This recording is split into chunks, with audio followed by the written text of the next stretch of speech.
until we have some people in here. Thank you.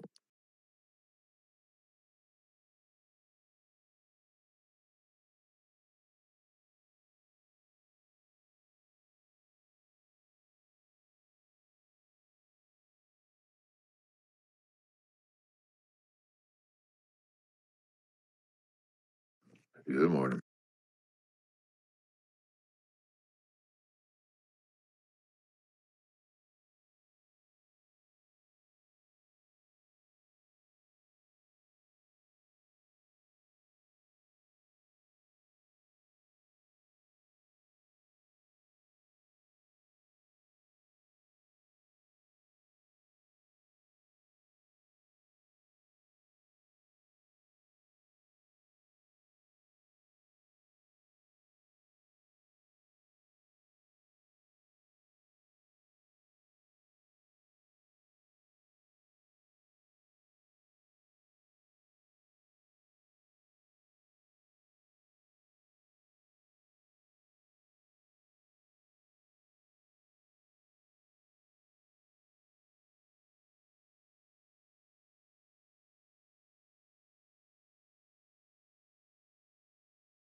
Again, if you're listening in the future, feel free to fast forward while we're waiting for people to fill the space.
Good morning. It's going to be a minute before people come in.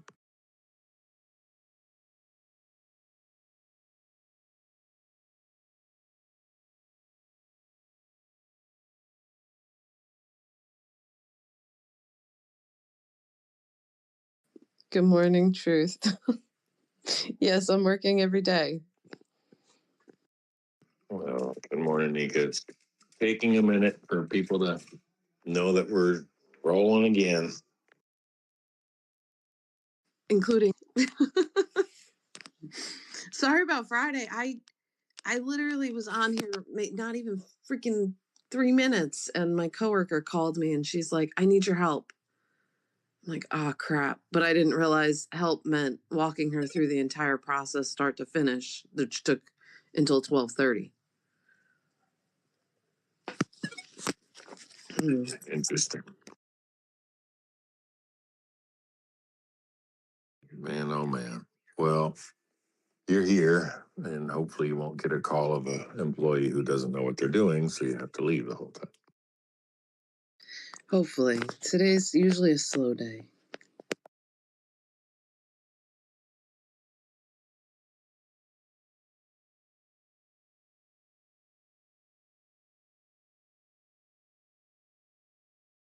Well, Marlon said I think in the next couple hours he might stop by in the space and talk about a few things. He's just, of course, got a lot going on this morning, this week. So just FYI, he should be here later.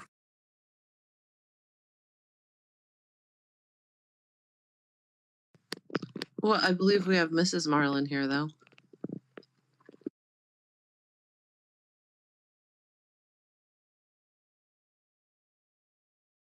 We do. She just, of course, doesn't have a mic right now, just helping record all the space. So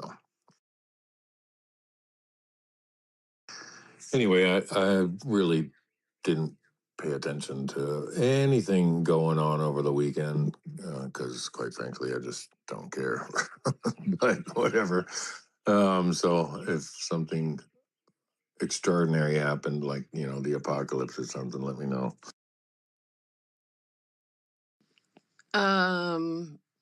The only thing I keep seeing is how North Carolina just keeps letting all our criminals out of jail. 60 charges, 19 arrests, and yeah, we're just going to release them. No worries. Other than that, it was Mother's Day weekend.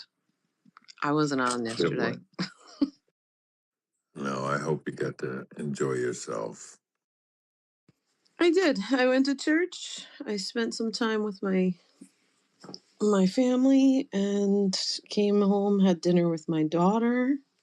Got the best card in the world. It was freaking hysterical. I'll send you a picture, but I'm not posting it. My 17-year-old is funny. I get it. Well, it's gonna the 17. Oh man, back in those days, holy moly. It's hard to believe we even survived. Like you just have so few brain cells that actually fire and work, Yeah, I did much worse than my kids ever did at their age. Thankfully, I have good kids and raised right. That's my thing. Raised right. I was a rebel, though. I've been a rebel my whole life in my parents' defense. They raised 7 of us, and the others are all great. But I was always the one that had to, question everything and fight everything. And yeah, still do to this day. I looked out of my world at 15 years old. So yep, I get it.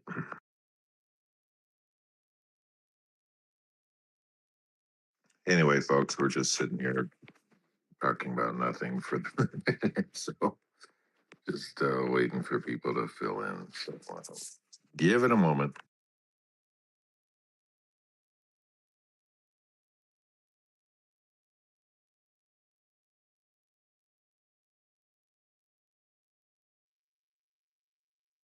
Let's see if Terry's mic is working. Good morning, Terry. Good morning. It's working. All right. Yep.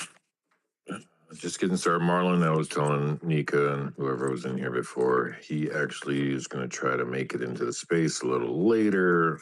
Wanted to talk about a few topics which he has to disclose to me, but I have no idea if anything significant happened other than apparently the whole alien crap, which I'll give my opinion on that later. But other than that, if there's something, tell me. Right on. It'd be good to see him. I saw that he had posted something about 15, 20 minutes ago. So that was good to see that. I thought maybe he might be jumping in.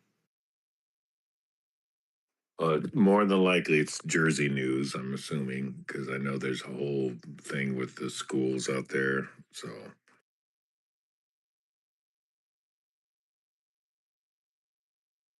Right on. Did everybody have a great Mother's Day weekend? well, my wife did. She's the mama, not me.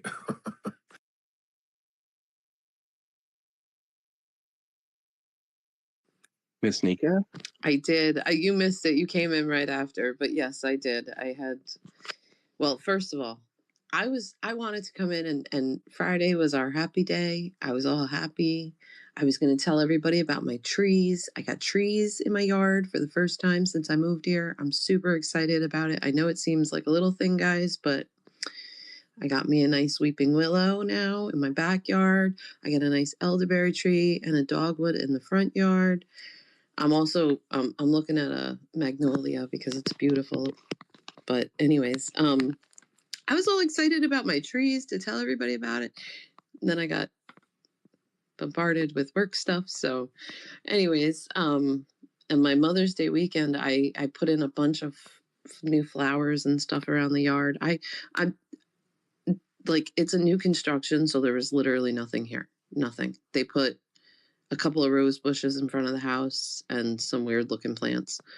But um I was excited just to, get some plants in my yard. And then I had a nice dinner with my daughter yesterday and got the funniest freaking card from her. Did you see it, Truth? I sent it to you. Oh, sorry. No, let me look. She had me cracking up. I love my kids.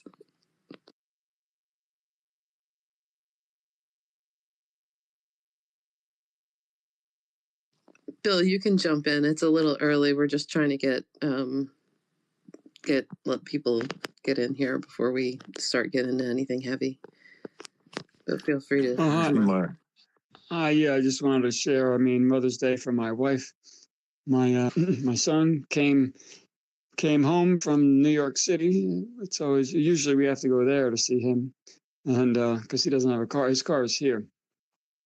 But he came home, and we went out for lunch. Well, we went down the beach, down the shore, Jersey Shore. We went to Manasquan, and there was a little ulterior motive. So my son, we came home. He came home. He got his surfboard. We loaded up his surfboard and all his wetsuit stuff. And we went. But so we went down to Manasquan. We went to that. I don't know. I think it's called the Committed Pig place that a lot of these young folks like to go to. And so we got to have lunch with him, and then he went surfing. So my wife and I took a long walk up Manasquan all the way to the end of the, past the end of the beach to that little naval reserve or army reserve thing that is at the end of the beach area there. And then she had a movie that she wanted to watch. So she's been learning Italian with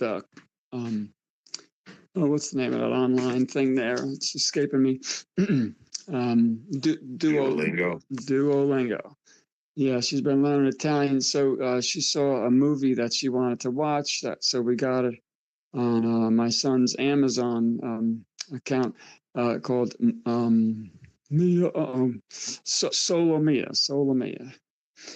But it's filmed in Italy, and it's about some guy that the wife bails out on the wedding morning, day of the wedding.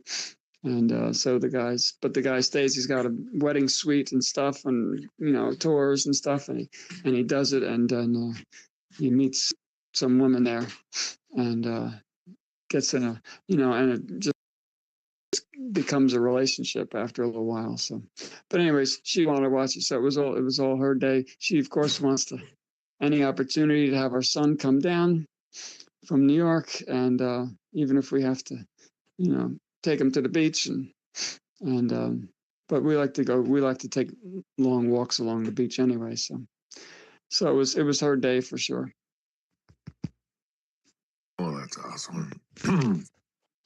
Sounds very peaceful. Nika, man, your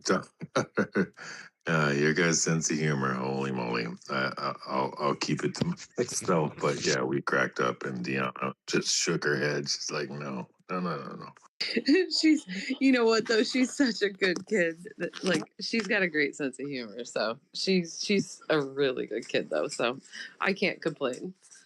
But yeah, she had me laughing so hard. Oh my gosh. For those that missed it, my daughter just gave me a really funny Mother's Day card. We're going to leave it at that though. Anyway, yeah, we're just getting started, folks. So if there's something on your mind, if you don't want to come up and put it in the pill, let us know. But I know Marlon is wanting to come in a little bit later, and obviously he's got lots of Jersey news since he's from Jersey, and he's posting a bunch of stuff about the schools misusing funds, all kinds of stuff. So I'm sure he'll give us his opinion on that. Right on. I was at the grocery store yesterday, and a lady was in front of me, and she was going back and forth in a playful way with a cashier, and he said something like, "Well, you're going to have to bag your own groceries." And I said, "She doesn't have to bag anything. It's Mother's Day." And man, she just started laughing. And I said, "You take it. This is your day. Flex on him." And she started laughing. That's right. Yeah, I've joked around and gone into a store where they have the whole self checkout crap, and then went to the employee line to collect my check. you know, just joking around with the ladies, and they at first they look at me like, "Do you have your employee ID?" I'm like, "Well, I was never given one, but you guys make me do the checkout myself, so I was just assuming there was a paycheck that came with it." you know? Right. I hear Walmart's bringing back the cashiers. There's not going to be any more self checkout. Just to kind of dovetail up what you're talking about. Oh boy. Too much theft? So I don't know if you guys caught all the probably too much stuff for sure, and they always still have some person that stands at that line anyway, helping everybody who can't, the simps who can't figure out how to scan stuff. Anyway, so I'm sure you probably caught the whole thing of that idiot on Maui throwing a freaking rock at the monk seal. Did y'all catch that one? Nope.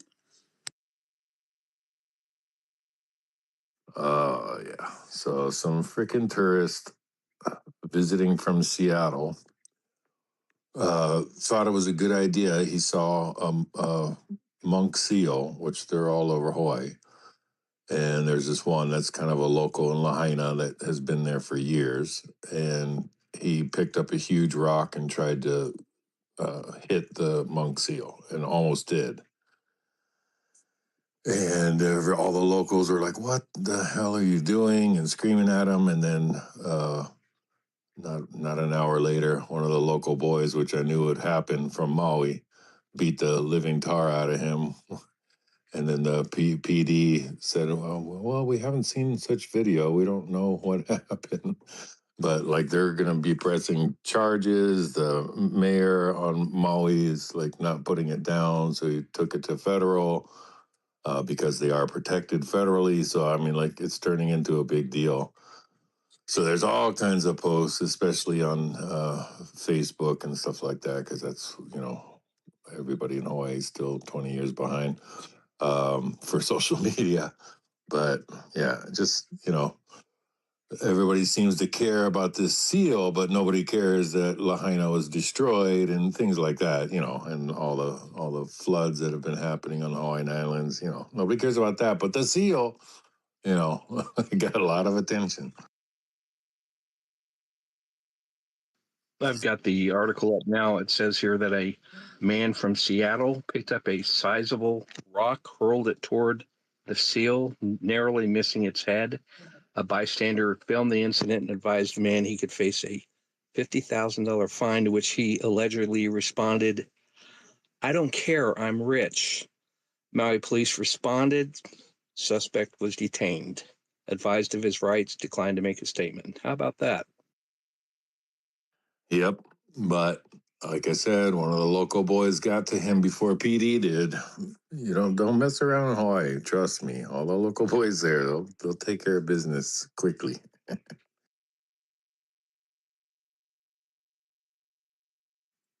Just the fact that he said he was rich and he didn't care. That just, ugh. Yeah, see, in Hawaii, you call it a haole mentality. Haole, a lot of people think Haole means like white guy or something like that. It actually doesn't. The real meaning of Haole is without breath or lifeless. Haole, without breath. Like a lot of people think aloha means hello and goodbye, but it actually means to greet you in the presence of the divine breath being ha. So there you go. More, the more you know. It's like a Saturday morning cartoon. Just kind of makes you wonder what inspires somebody to just pick up a sizable rock and decide they're going to throw it at an innocent seal's head, you know? That's why they call it the Haole mentality, the lifeless mentality, you know. And it sucks for the local kids that grow up there that might not be Hawaiian or look Hawaiian, and you know all the crap that I'm sure followed that, because it just gets all the local people stirred up and like freaking Hollies. That's, you know, anyway. If you're not from Hawaii, you wouldn't understand. But anyway, it's a shame that some people like that exist on this planet and just don't have any care for any kind of life at all, you know? It should get people mad. I'm sorry, but these people, there's something wrong in your head if you think it's okay to just go out and kill an innocent animal. Usually that's like things that lead to like sociopaths and psychopaths. So I'm sorry, but there's like some screws loose up there if you think it's okay to hurt an innocent animal for any reason. Like, sorry, not sorry. Oh, yeah. No, again, he got what we call in Hawaii, he got lickings, you know? Or we call it false crack medevac. Anyway, but yeah, some idiot does that in Hawaii. He gets what's coming to him. But yeah, it's disgusting that there's so many people out there that really have that sociopath type, you know, mentality. Hey, Pilsner, it's been a while. How you doing? God bless you. Holding the space is trouble. So I I met my wife online 2011 in New Zealand. She's a Kiwi, and we got married in Hawaii at Turtle Bay, where I spent a couple of times traveling there. I was from California at the time, and I just it's a beautiful island, like Oahu, like, and so it has a deep meaning and for me, but I don't know the history. I don't know everything about Hawaii.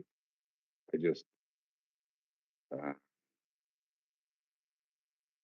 I was married there, so like that, that's my connection to Hawaii, and Yeah, I mean, and I'll let it happened. You know, it happened on Maui, but yeah, Oahu Turtle Bay is beautiful, man. But yeah, go. Sorry to interrupt, but you know, in Hawaii, especially the sea creatures, turtles, monk seals, even sharks are very revered. You know, mano is the shark, and you know, Hawaiians are very. I think you would say maybe even superstitious, but they protect their animals. They protect their sea life. So sorry to Pilsner. Go ahead, bud.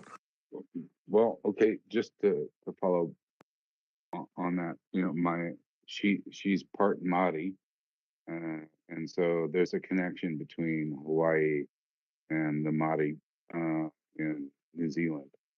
Uh, and New Zealand's like the the the less hot version of Hawaii. It's beautiful. It's absolutely gorgeous. Like it looks like when I landed in New Zealand, and my wife, picked me up and took me through. I was looking at the trees and I'm going, "What do you got? Do you have gardeners that are trimming these trees?" No, they just grow like that. Are you kidding me? It looks like so like it looks like God is trimming the trees, making all of the growth look beautiful all the time, compared to where I come from in California, where everything just goes wild. It's all wild, just goes all over the place. So anyway, I'll land there. Thanks for letting me speak. Yeah, no problem, man. It's, like I said, it's been a while. Hey, Marlon's in there lurking already. All right, I know that he wanted to talk, but yeah, Hawaii. And there's so many different places. Obviously, New Zealand, yeah, gorgeous, man. That's where they filmed all the what is it? What's that thing series? The Lord of the Rings stuff. Beautiful landscape, gorgeous country. But yeah, the Maori. Very similar to Hawaiian, but Polynesian culture in general. And if anybody ever gets a chance to go Hawaii or go to New Zealand, embrace the local culture that's been there forever. And it's gorgeous. A lot of unique things, just like Native Americans here. Just a beautiful culture, lots of great traditions, all kinds of cool stuff. The more you can learn, the better. That's kind of the ideal and the beauty of our country. Such a mixture. You can embrace and love some certain cultures and backgrounds and get to learn about it, but also be American and be free. But Marlon, you got up here. What's up, buddy? Hey, good morning. Good morning. Good morning. Happy Monday. I wouldn't call it happy, but okay. No, just kidding. Go ahead. I think New Zealand is definitely on the bucket list trip. I would love to go there and, explore the Northern Island, explore the Southern Island. I want to go. There's in the Southern Island, they have a large amount of black marlins there. Definitely on the bucket list. Well, dude, have you seen the footage? They have these amazing freaking rivers, and they take you on this speedboat tour through the rivers. Have you ever seen that? It's freaking amazing. They do the same thing through the Snake River in British Columbia. Same kind of thing. They put you in a jet boat, fly you up there. So, yeah, man, good to see you guys. Yeah, well, I know you said you had stuff to talk about. Do you want me to answer Pilsner and then let you go? Yeah, and then we'll kind of, we'll talk about a little bit more in New Zealand there. I love to talk about New Zealand. Look, it's like 30 years behind the United States as far as like a bunch of garbage. Like you can just walk up to the face of a cliff in most places, and there's no guardrails. However, at the very northern tip, they put guardrails up and put lots of warning signs because people like to go up to the very northern tip of the New Zealand, the North Island. And my wife was like telling me, yeah, like this is new. They just added this stuff. But I find it interesting that they lag behind us like I estimate 30 years on all of the stupid regulations and things that you can't harm yourself and fall off the rails. I get it, putting up rails so your kids don't end up dashed on the rocks below, but that's what parents are for. Like uh, I guess my point is there is a lot of regulation in the US that doesn't exist in New Zealand yet, or it's lagging. At least when I was there in 2011 and 2012, like I want to go back. Like it's so beautiful. Like it's beautiful country. I want to go back to California. I'm in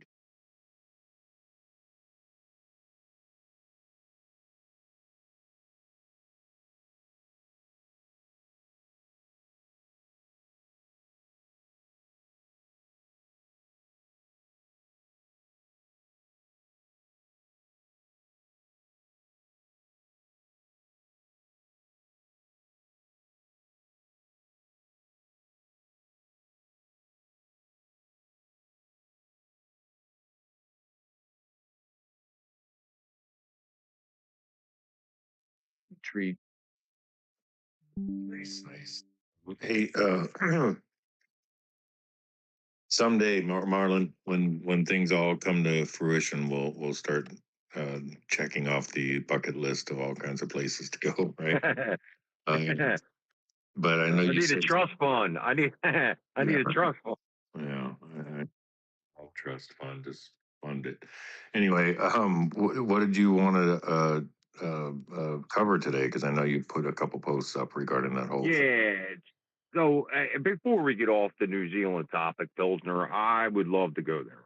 I think to explore the amount of wildlife that is there. I mean, when you go there, I've heard some of my friends have gone there. They've hunted stags and tars and all kinds of different things. But really, what was more amazing was just like their rivers. Every one of those rivers have trout in them.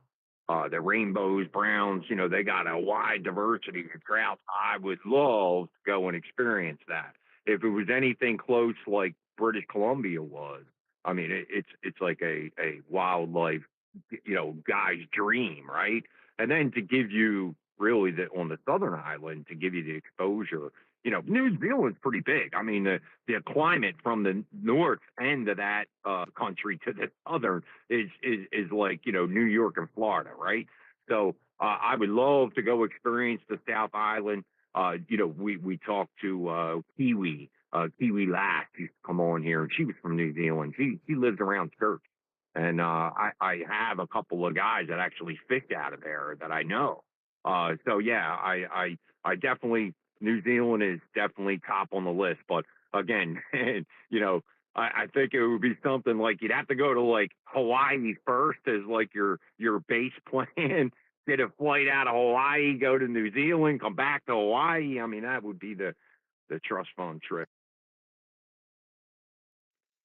And you fly it, you hunt out of helicopters there, right? Because the terrain is so up and down. You don't just go walking through New Zealand, dude. It's there's benches there. They hunt them out, hunt out of helicopters, which would be fantastic. But anyway, just my little 2 cents on New Zealand. But hey, Nika, Terry, Bill, Pilsner, good to see you guys. Kevin O'Leary, you guys all know, right? Mr. Wonderful, Shark Tank. When the guy goes on to a lot of different mainstream medias, he's on Abby Phillip, brings him in on as a guest. I think the guy, I don't know that he's own Republican, but I think the guy's down the middle. I mean, he's got a sensibility about him that I think America's grown to love, right? And he has many social media platforms that he runs his entrepreneurial and supports his entrepreneurial. Everybody that joins his sub and all the people that are in his, and he's talking about his social media influence, right? And then he gets on and he's talking this morning about the way that the CCT has put this narrative in to destroy the data center. Okay. Now there's big pushback on the data center, right? I think if we understood what was actually happening, and I think if we were told a little bit differently, maybe Americans will be reacting differently. And I think this is part of the Trump administration's problem. At the end of the day, they have the people on here desecrating the data centers. The data centers is really for an Iron Dome. That's basically what's going to come out of it. This quantum computing, they're going to use these data centers to perform this Iron Dome over America. Now, do you think America needs this? Now, why wouldn't they come out and explain that? And I think it would be digested a little bit differently than the way that it's being digested now. And what he talked about was he talked about these particular platforms that will come on here and destroy that narrative about the data center. Now, I have to tell you, I'm a victim of this myself, right? Because, hey, we hear the residents out of North Vineland complaining about some kind of buzzing noise, some kind of wave coming out of this data center. There was a data center proposed right down the street from my house, about 2.5 miles, and Monroe shot it down. So, again, when I think of what, hysteria out there, the number one thing I heard, look at the amount of water that they're going to use, millions of gallons a day to put this fear, this negative about these data centers. I think O'Leary was talking about Utah today. That was one of his major ones that he was talking about. And he was pointing out the platforms that went directly against his narrative. Now, he called them out on Fox Business. I mean, each individual, Gabby, all these people, he named them right out the bat. So the CCP is working inside of X, right, to destroy the narrative, make division in MAGA, and they've been quite successful. And now, when you see the hysteria coming out, why are we digesting it? We should be making up our own mind now. It makes much more sense of why these data centers are going to go through. Do you guys agree that maybe, hey, we do need it time for an Iron Dome for America? That's what he's saying. It's a lot there to swallow. I think Pilsner wants to react. Go ahead, Pilsner. Yeah, I just posted something from Time to Fish, who's here. He posted an assembly on data center, and it's 72 minutes. So that's some time. I get that. Not everybody wants to spend 72 minutes of their time watching something, but I think it's extremely valuable. Marilyn, you might want to take a look at that. If that is your concern about data centers, you might want to just watch that video. Yeah, it does two things. It shows how we the people assemble, which I think is the hugest thing that we can do. And it shows how the topic was on data centers. So that's a secondary thing that you might find very interesting. And Time to Fish is in the space. I don't know if he wants to speak, but I coincidentally put that video in here, and then he pops up. Like, what are the chances?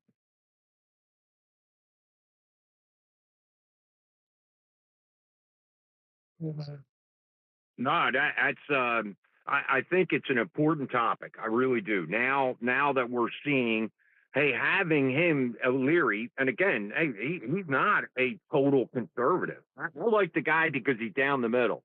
He's sensible about a lot of things, and you know what? When he was talking this morning, it like sent a red flag off.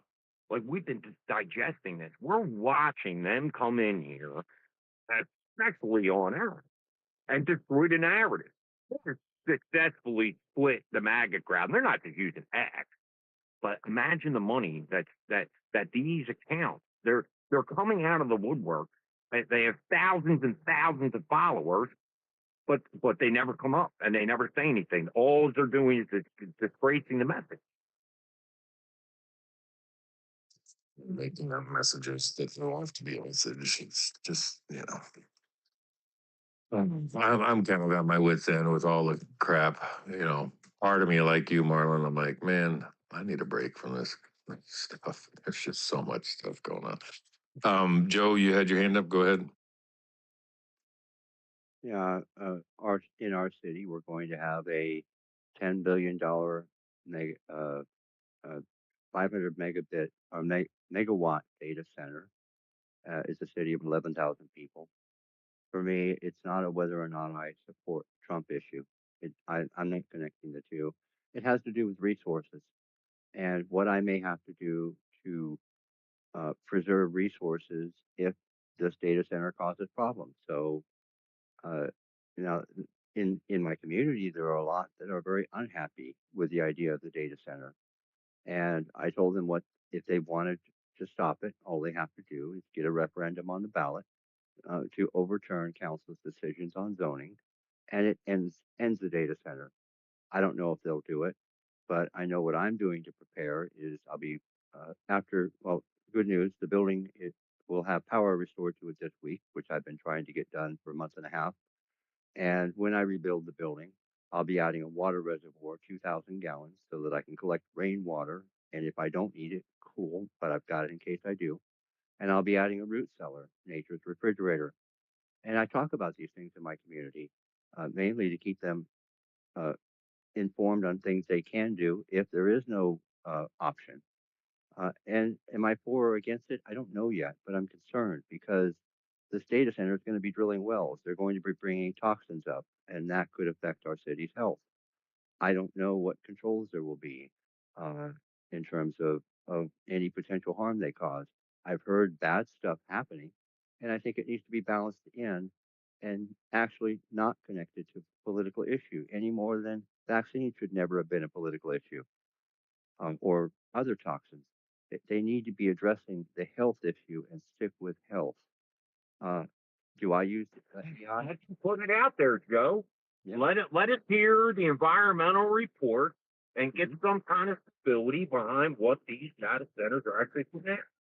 Well, I don't disagree, and I'm not avidly opposed to the data center. I'm just concerned, and at the same time, a lot are, and they need to know that bitching and crying about it doesn't change anything. And this city has overturned zoning decisions on the part of the city council before, and they can do it again if they choose to. And if they choose to, I would sign the petition to say yes, let the people decide whether or not they want the data center, or not to say yes or no. I don't have a strong opinion one way or the other. I'm just concerned and preparing. I'll drop the mic. Oh, well, Marlon, real quick, I personally have a server, and you can call it a data center, because essentially, if people don't understand how data is held, it's just like on your computer. That inside your computer is a little hard drive. So these data centers are just racks, if you will, that have a bunch of hard drives on it, right? So this whole thing, this whole myth about needing water to cool them, there's a lot of other ways to cool down, because our computers, they get hot, our phones, they get hot the more you use it, right? So I think that's another narrative that's kind of, I don't know where it kind of came from. I know that there's cooling ways, and yes, you can use water, blah blah blah, but for the most part, your computers, if you don't know, if you like took apart your computer, there's always a fan by your drive to keep it cool as you're using it, because they do heat up. So it's interesting. Hey, Pilsner, give it a sec. I just haven't heard from Julie yet. She just came up. Go ahead, Julie. Hello, good morning, guys. How are you? Happy Mother's Day. Hi, Nika. Hi, Terry. Yeah, I just we had 2 data centers that were shot down in New Jersey, one in Andover, which is like 2 towns away from me, and then the other one was in New Brunswick. They do make a lot of noise. The people in New Brunswick were complaining their water pressure was dropping. Their water was turning colors. Whether they're data centers or not, they're not really a tax incentive. And the jobs that they claim are going to be there, there's no real jobs. There's only so many people that work in these data centers, whatever they're for. But I was happy that the people spoke up, came in droves. I mean, the Andover, the one by me, it was so large they held it in a barn. They held this town hall meeting because they couldn't fit everybody in the town hall. And one person was arrested for, I don't really know the specifics, but it didn't look as if he was trying to do anything other than maybe how he was presenting himself, like voice wise, was not appealing. But there is a controversy because apparently one of the police officers is the mayor's son, and they're all for this. And they were saying, they were like, you guys, 6 people on this panel have made this decision without asking anybody in our town, in this surrounding area, if we wanted this, if we wanted it in this specific area. Nobody asked us to vote, nothing. You guys just made this decision. And I was really happy to see that, that happened, that the people, are waking up and saying enough's enough. Because in New Jersey, as you know, we're considered a blue, and I have quotations, state. But people are speaking up and speaking out now. And I think it's also bipartisan. I really do. I think both sides, the people, whether you're Democrat, independent, Republican, they are saying, no, enough's enough. You're not just doing things without asking the people first. If we want it at all, if we want it in the spot that you think you're going to put it. So it's a good thing. That's all I wanted to say, because I wasn't able to come in earlier. I'm at work today, but I just wanted to say that I really was proud of the people of Andover, especially. Well, Julie, would I'm sorry, Truth. Would the town, if they knew? Okay, wait a minute. Especially Jersey, Julie, right? If you knew, like, number one, that we've been supplying Israel with trillions of dollars our entire lives for their Iron Dome, what if now that the reason that these data centers are to provide a dome for us now? I mean, if you didn't see anything come out of the Iran conflict, you know that they had the ballistic missiles to be able to reach the U.S. So in my head, like, why didn't they just come out and say, hey, we're going to put these data centers in because we're going to put an Iron Dome over America? I think a lot of people would be inviting to that. That's what I'm talking about. Why didn't they give us the choice instead of letting the CCP come in here with an unlimited amount of money to spread narrative? Why weren't we given the choice? Exactly, Marlon. And I'm not sure. I did not hear anything about that. That's news to me. That's one of the reasons they're saying that this data centers are being put in is because of the they want to. That's what O'Leary put out today. That's what Mr. Wonderful said on Fox Business, and it sent off like a red flag for me. Like, I think a lot more people would be inviting if they knew that there was a reason behind it. Because even tinfoil coming into the space, even tinfoil, we were asking each other why. Why do you need all this power? Now it makes a lot more sense. Right, it does. It makes sense. But I like to make sure that we hear this from somebody from Trump's administration. I mean, Mr. Wonderful is a good guy, but I want to hear it from their mouths. But also, I still think that the people should be given a chance to vote on this. I think that that's how the system should work. It's supposed to work that way. You're not supposed to just pass this with 6 people and decide that you're going to do this for this area. There's lots of issues that come along with a data center. Now, granted, if that's the reason, that's the case, that's good, Marlon. But the people that live in the very close to the area, the noise, the headaches they're getting, the seizures, the stuff that all these things that are happening with this. So yeah, I think that it could be probably for a good thing. I'm not really sure, but I think that the people should be given this choice, just like other things. You should be voting on this, whether or not it's good for your area. But that's all I'm going to say. And I hope everybody has a wonderful day. I'm just going to go back to work now. Thanks, Julie. Hey, real quick, let's go to our other co-host, Terry. He's got his hand up, and then we'll go through some hands of people who haven't spoken and then back to people who have. Go ahead, Terry. Hey, good morning, Marlon. It's great to hear your voice, brother. Good to see you. Hey, on your questions, if this is for an Iron Dome system, then I think, yes, the government should get out in front of it. And in 1958, we built the Minuteman Missile Program. It was a matter of the highest national priority for the United States. The government's number one job is to protect its citizens. Instead of concealing it, the Eisenhower administration got in front of it and explained to everybody how important it was. So would I like to have an Iron Dome? Heck yeah. It only takes a half hour for a bird to come over the pole and hit us. So yes, I would love an Iron Dome. Now, the other problem that I see is these data centers consume a lot of electric, a lot of water. Those are the 2 questions that people are kind of pondering. Is this going to affect my electric bill? Is it going to affect my water usage? Elon Musk is proposing data centers in outer space that he says can generate 5 times more power than on the ground. So instead of building them on the ground, maybe should we just consider leapfrogging right to space? That's, I don't know, it's just a question. Except if any hardware goes down, it'd be kind of hard to fix. Yeah, I mean, there is some loss, because they are connected to the ground. The ground conducts electricity away from it. That's basically, I guess, what he's kind of trying to say. But again, why weren't we just given the choice? the truth.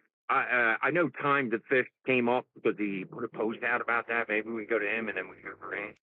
Yeah, I was gonna also get to Hope because she's been up here waiting as well. So Time to Fish real quick, and then we'll go to Hope and Take Back, and then back to Pilsner and Joe. Well, if the federal government was creating an iron dome, the Constitution's clear of their authority and their jurisdiction over their lands and their territories. So these data centers being built on private lands is not data centers being built on lands subject to the jurisdiction of the federal government. So when we guess, when we say things like "I think," what we're really saying is we don't know what the jurisdictions are of our federal government or our state government. So we get in these spaces and we talk about all the ideas, the what ifs, and the maybes, but what we never talk about is the strict textual jurisdictions of law. What can government do lawfully? That tells you a lot about what your government is doing without guessing. And I just don't understand why Americans are so afraid and so distant from wanting to learn the specific and precision of their constitutions to regulate their government. The video that Pilsner just shared with you shows how you use your power in law to literally alter, reform, or abolish your local government. Folks, the public good is not something the federal government or the state government is the arbiter of. It's you. You are the arbiter of what is good for the public. But if you don't know how to exercise that, then you're just complaining. You're not helping us. So this is what you do. You go to all the data centers that have been overturned, that have been dismissed from those areas, and read the cases. Understand why they got dismissed. Don't just think that you know that it got dismissed because a bunch of people got up there and yelled and screamed at a county meeting. I guarantee you there is paperwork in a court of record that shows why they got dismissed. People don't just give up. We are not a serious nation. We are not precise with our thoughts, and we sit here and struggle because of it. And it's hard for people like us to watch. Pilsner, and there's many of us in this space right now that have spent 4 to 5 years diligently learning the precision of our forefathers. And we see why this country is failing with clarity. And once you understand it, you too will see why you just get on here and you do politics, because you don't know any other method. And you believe the law has no authority and that you believe you'll be ignored. Folks, I don't get ignored in my township. It doesn't happen. When you know the law, you are the shining light on the hill that everybody says, well, what does Andy think? You know, what does Pilsner think? Because what they're really saying is, what did our forefathers actually say? And I'll leave it there. Hopefully you guys refocus, because that's the key. All right, can I jump in there and say, it's funny that you say that, Don. You know, that's where I've made some of my mistakes. I've lost some of that local connection, right? But just coming out this morning, I have to tell you, there was a veteran sitting out in front of one of the convenience stores, get coffee in the morning, and I had a couple minutes to talk to the gentleman. And you know, he brought up exactly the things that we're talking about in this space. Here's the gentleman that's an older guy, and now, you know, he invited me up to the barracks, up to that VFW, to help him express that we need to develop coalitions. His eyes got as big as my head when I said something about developing a coalition. You have to understand, all veterans are not Republicans. All veterans are not Democrats. These people are down the middle. That's kind of the way that I think we got to treat it. This is going to be a big conversation, so let's get through some hands right quick. Go ahead, Hope. Thank you for your patience, and we'll go to you, Take Back. Hey guys, good morning. Um, so I shared a post in the Purple Pill that is a little bit concerning. So I wish that I could believe that these data centers had anything to do with an Iron Dome. Unfortunately, I don't think that's what it is because we have one of the largest data centers in Indiana supposed to be planned to go in here, owned by the UK. And I am absolutely furious. I did a couple spaces back in October about data centers and how it was going to affect our electricity. Because even though I don't like Ron DeSantis, I feel like he's just a really good actor. But even he said that a lot of the places these data centers are going in are going to experience a 250% increase in their electric bill. Now, why did that concern me in October? I live in Indiana. It gets to freezing temperatures in December, late December, January, and February. People could have frozen to death. And we just have such a disconnect of communication on local levels. A lot of people may not have known that you have to apply for assistance. And if you apply for assistance, legally, they cannot shut off your electricity until March. So, I only heard of actually one person that like died in the cold and it was in a vehicle. But either way, it was extremely concerning because in what 800 square foot apartment, we had an electric bill that was $430. And we were even trying to take it easy on the heat. So how it affects the electrical grid, it's pretty important. The cost should not be saturated by the people for these data centers. And what we see in Indiana, and my friend Rance from Alaska said that it's also in 27 other states. We have what's called the Indiana Economic Development Commission, which is a group of unelected bureaucrats that make decisions on federal tax dollars that are going into private entities. And these people are, just taking land for solar farms and data centers, and they're just going in. We never, in these no bid contracts, we never got to decide on it. We never got to vote on it. People are just, like taking our land and telling us what they're going to do with it. And I said back in October, when tornado season hits, that's going to be the stupidest decision ever because it's going to rip through those solar farms, and that's exactly what happened in Wheatley, Indiana.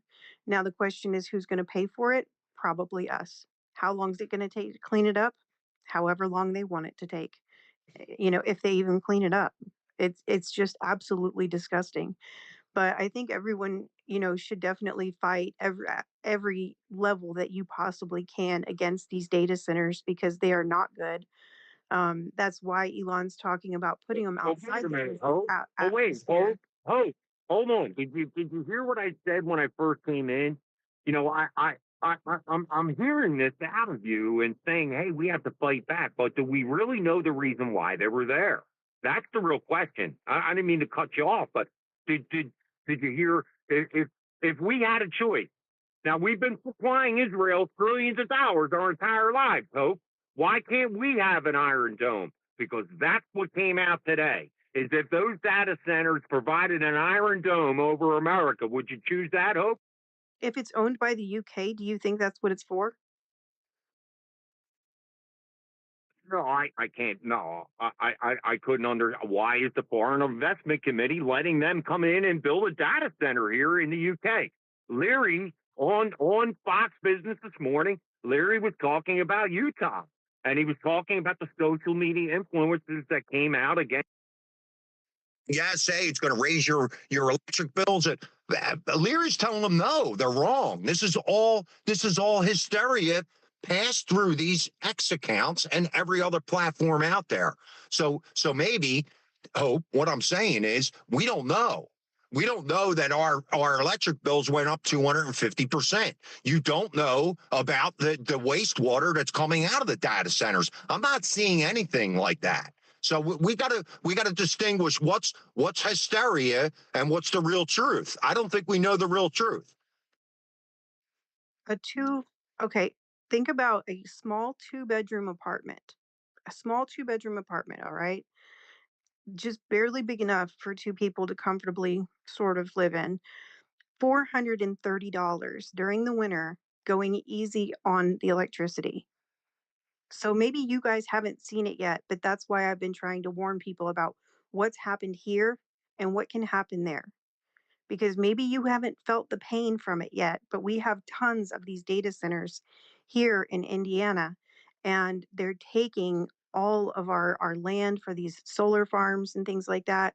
And so that's why Elon is suggesting putting it in space because, not only would the solar panels be able to absorb 30% more of the solar energy, but also it would be automatically cooled by the space atmosphere because it's actually cooler in space than it is here on Earth's atmosphere. So what he's suggesting absolutely makes sense. But for, the UK to have 1,000-acre data center here in Indiana absolutely makes no sense. Owned by the UK? No way. Like, I mean, there are people that have been digging and digging into this, and there's a lot of fraud in it. There are some places that they say that they've built stuff and they've taken, money for it, but you drive by the location and there's nothing there. So, I mean, it just depends on what state you're in and what kind of corruption there is in that state. But I mean, there could be some data centers that are actually meant for, good things, but there are also some that are not. And it's hard because we live in a time in our country that we have to like constantly investigate our own government to see, like what we're in for next. We're getting priced out of our homes. Everyone has to work twice or three times as hard as they used to. It's not the same world. It's a little bit complicated. It would be great for it to be for the Iron Dome. I'm all for the Iron Dome. But this one going into Indiana that is, owned by the UK, that's really concerning to me. Foreign foreign companies should not be, using especially 1,000 acres of our land for their data centers. They can use their own damn land and their own resources, their own water, and supposedly it's going to be on a closed loop system. But it does also affect, like, Julie was talking about, people are having side effects from all of this energy. And, then you also have the light pollution. And these people are saying that they're going to bring 3,000 jobs for the construction. Those jobs are not going to be local jobs. Those are not Hoosiers that are going out and building that data center. Those are going to be 3,000 people brought in from wherever they want, 3,000 people from wherever who get to come into Indiana and have a job. And then supposedly there's going to be 500 permanent jobs, but they don't say like those are going to be American jobs. I mean, there's never even as many people as they say are going to be working there. They don't really provide the amount of jobs that they say. But I don't know. The post is in the purple pill. I think it's just a little concerning. Well, thanks. Hopefully we can all take the time and investigate and find out the truth because we're never really told the truth, unfortunately. Most of it is all propaganda and lies to get us all stirred up and distracted and blah, blah, blah, blah, blah. Go ahead, take back. Thanks for your patience. Sorry, guys. I just want to get through hands. So we are out of mics. So, just be patient. So thanks for the mic.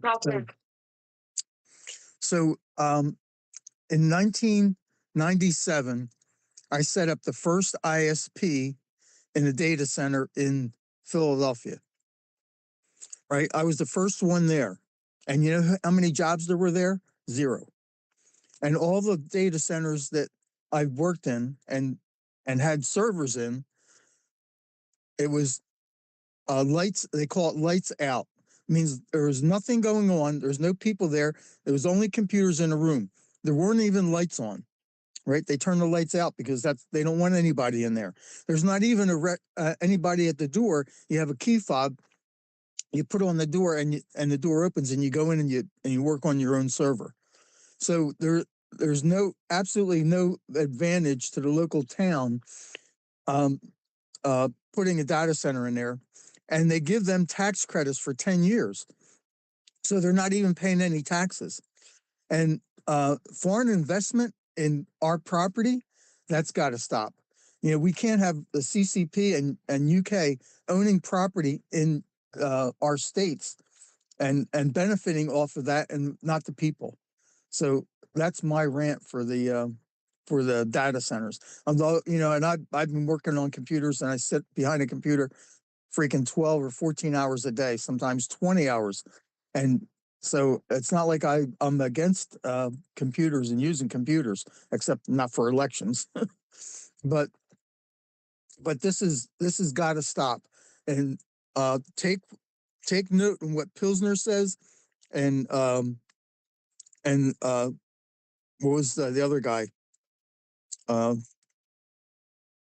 Pilsner, Nope. Joe, or Time to Fish. I don't know. Time to Fish. No, Pilsner and Time to Fish specifically, because we, the people, have to take back control of our out of control government. And we have to learn how to do that. We have to read the founding papers. I've read them. Pilsner has read them. We've been in spaces talking about this.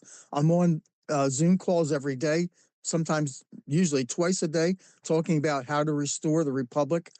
We the people that have to restore the great American experiment, which is to restore the republic and take back control and get involved in our local government. In fact, the reason why they bring in the immigrants is because they don't know what the American experiment. They don't know what self-governance is. They came from dictatorships and they either fled from them, or they were transported to take over our country, and literally they did, because now the government knows that they don't know shit about America, how America runs and how it's supposed to run. Even the people that are 50 and 60 years old, it was taken out of education before then. So even our parents, and they took it out of their education. That's how we got here. They took all the founding fathers stuff out of education so that somebody else could control our country and control us. We're living in a lie, and we don't even know it. They just made it so comfortable for us that we don't even research out how to get out of it. So we got to change our ways. I yield. Thank you, Jeff Buck. Before we go to the remaining hands, Marlon, did you have more, since it's technically your space? All right. We're not, dude. Hey, it's the people thing, right? We are the people, but Marlon. in the back, you know, yeah. Hey, Marlon, I have Mark Cook coming to Cinnaminson and in Mercer County this week. Tonight he's going to be in Cinnaminson at My Bagel. I text you the information. He's running the nation around hand counts. He's going to be in our town. I got him booked for tonight, and Mercer County and Union County this week. So check your text message. I yield. Thanks. All right. I think there's Joe Pilsner, Time to Fish. Go ahead, guys. Cool. Two P's: power and political language. You mentioned your computer power supply. Well, odds are it has a power supply, or your computer itself. If it's a desktop computer, it has a power supply rated between 320 watts and maybe 600 watts. And so we can assume 500 watts. The data center going into this city is 500 million watts. So it's a 1,000,000 to 1 difference. So of course, more elaborate cooling methods are required. That's a lot more heat to dissipate. One thing I do know about this system is it's a closed loop system, which means what they're circulating is not mixing with the water that's used to cool the water lines. Political language. A data center in an I2 is listed as permitted use, which means they don't have to ask permission. It should have been conditional use. Can the city meet the conditions uh, uh, that's needed for this business to exist? Yes or no? But with that language in its current form, it's like the barn door is wide open for more data centers going up, and just go to an I2 zone, build it, use it. Who cares about the people? So I'll be going to a council meeting tonight on that topic, as well as an attempt to create a blue zone out of Van Wert. No, not a Democrat death cult blue zone, a healthy zone, and to encourage certain healthy choices and self-treatment protocols. And I'm hoping for a positive outcome, especially because the building uptown that I'm rebuilding will be centered around it. It'll be like ground zero for a blue zone. This week, power gets back in the building, and I can finish repairs. And it comes down to political language, though. There's no power in yes, and permitted use is a yes answer. It needs to be conditional use to assure that the business does not interfere with the operations of the city. And in terms of the talking point of the an equivalent Iron Dome, if the people are already unsafe, what do we care about an Iron Dome? And so it has to be installed safely and in a way that does not interfere with the health of the people. I'll drop the mic there.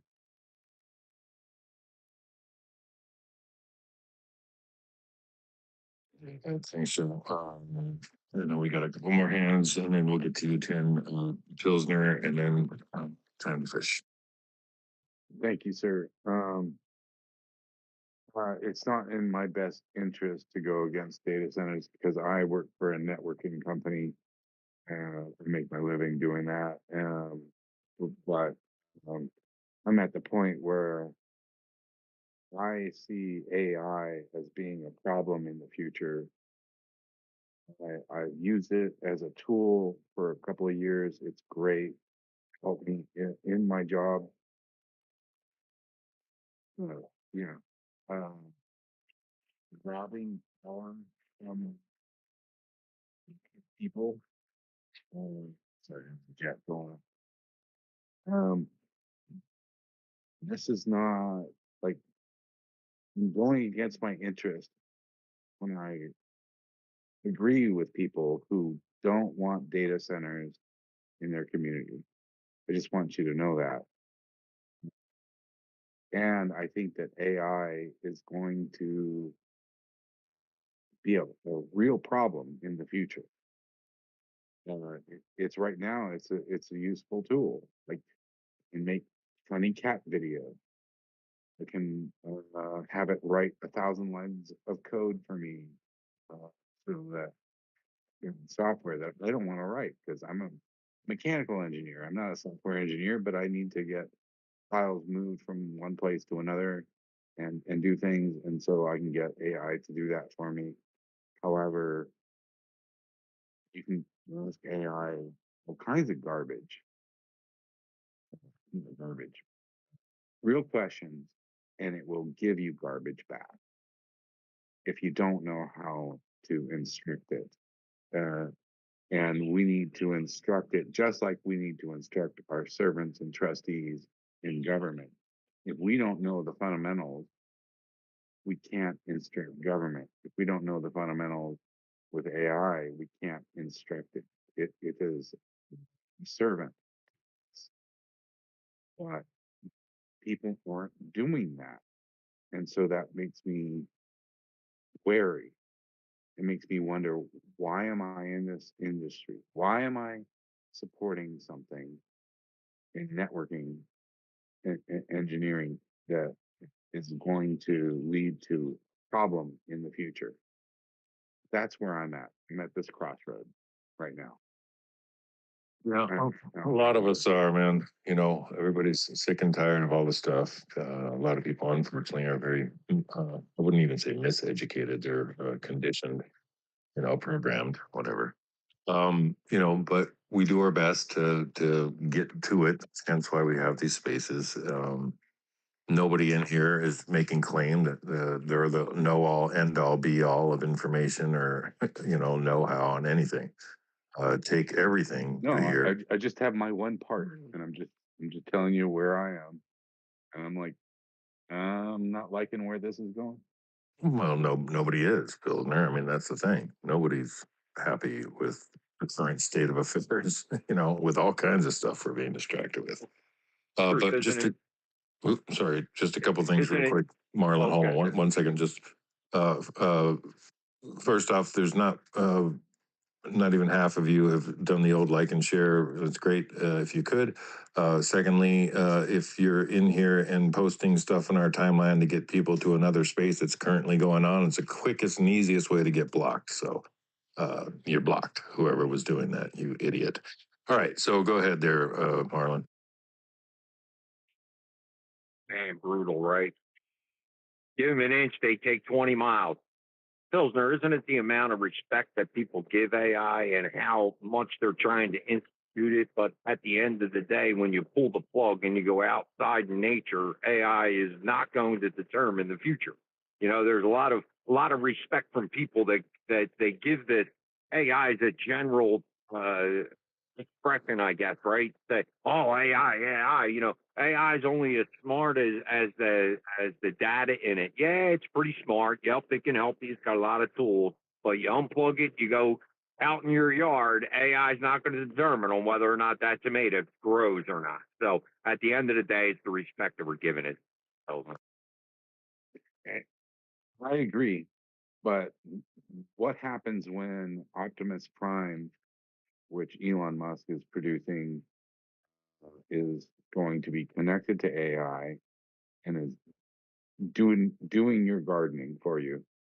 Because hey, you just want to sit on your chair and enjoy whatever. Like that's going to happen in the next 10 years. These robots are going to exist, and they're going to be cheap, and they're going to make themselves. It's coming. I'm just saying, I see the writing on the wall, and I go, oh dang, do I really want to be part of this industry? I almost want to go Amish. Well, you know, all that stuff, I believe it when I see it, quite frankly, is especially since they can't control a car that's supposed to be driving by itself, which constantly has all kinds of problems. So we got a lot of you know, tech stuff to get through, but we got so many hands, dude. I hate to be rude. We can always circle back, but you know, circle back. Remember that stupid shit we hear it all the time. Anyway, go ahead. Time to fish, and then we'll go to 10, and then Miles. Go ahead. Americans are somehow, I don't know if we got conditioned or what happened, but we are awfully willing and awfully quick to give up two things: our power and our understanding to others or to AI. Our power is given up, and it's easy to see when somebody gives their power up in America because their hope always lies in the next candidate or an election. That is literally giving up. You have given up every power that you have written in every state constitution to instruct your representatives. The word instruct is literally textually written in your state constitutions. When you instruct your employees of your company, you expect them to follow the instructions. In law, when it's written that you have the right to instruct, it is presumed that it is your power to instruct someone who is subject to the instructions. Folks, there are people that know this and are exercising it. Those people are the ones that have data centers, that have big corporations that know how to instruct your representatives while you guys sit around like the rest of us and hope and dream in the next election. Folks, there is a method to this. It exists on paper and in law, and it's real. We just used it in Illinois to stop a data center by simply reforming a local government body. Our country was literally founded on simple assemblies of men that have assembled and used their will, their thought, their voice. They put it on parchment, and that became the law of the land, literally, just by assembling.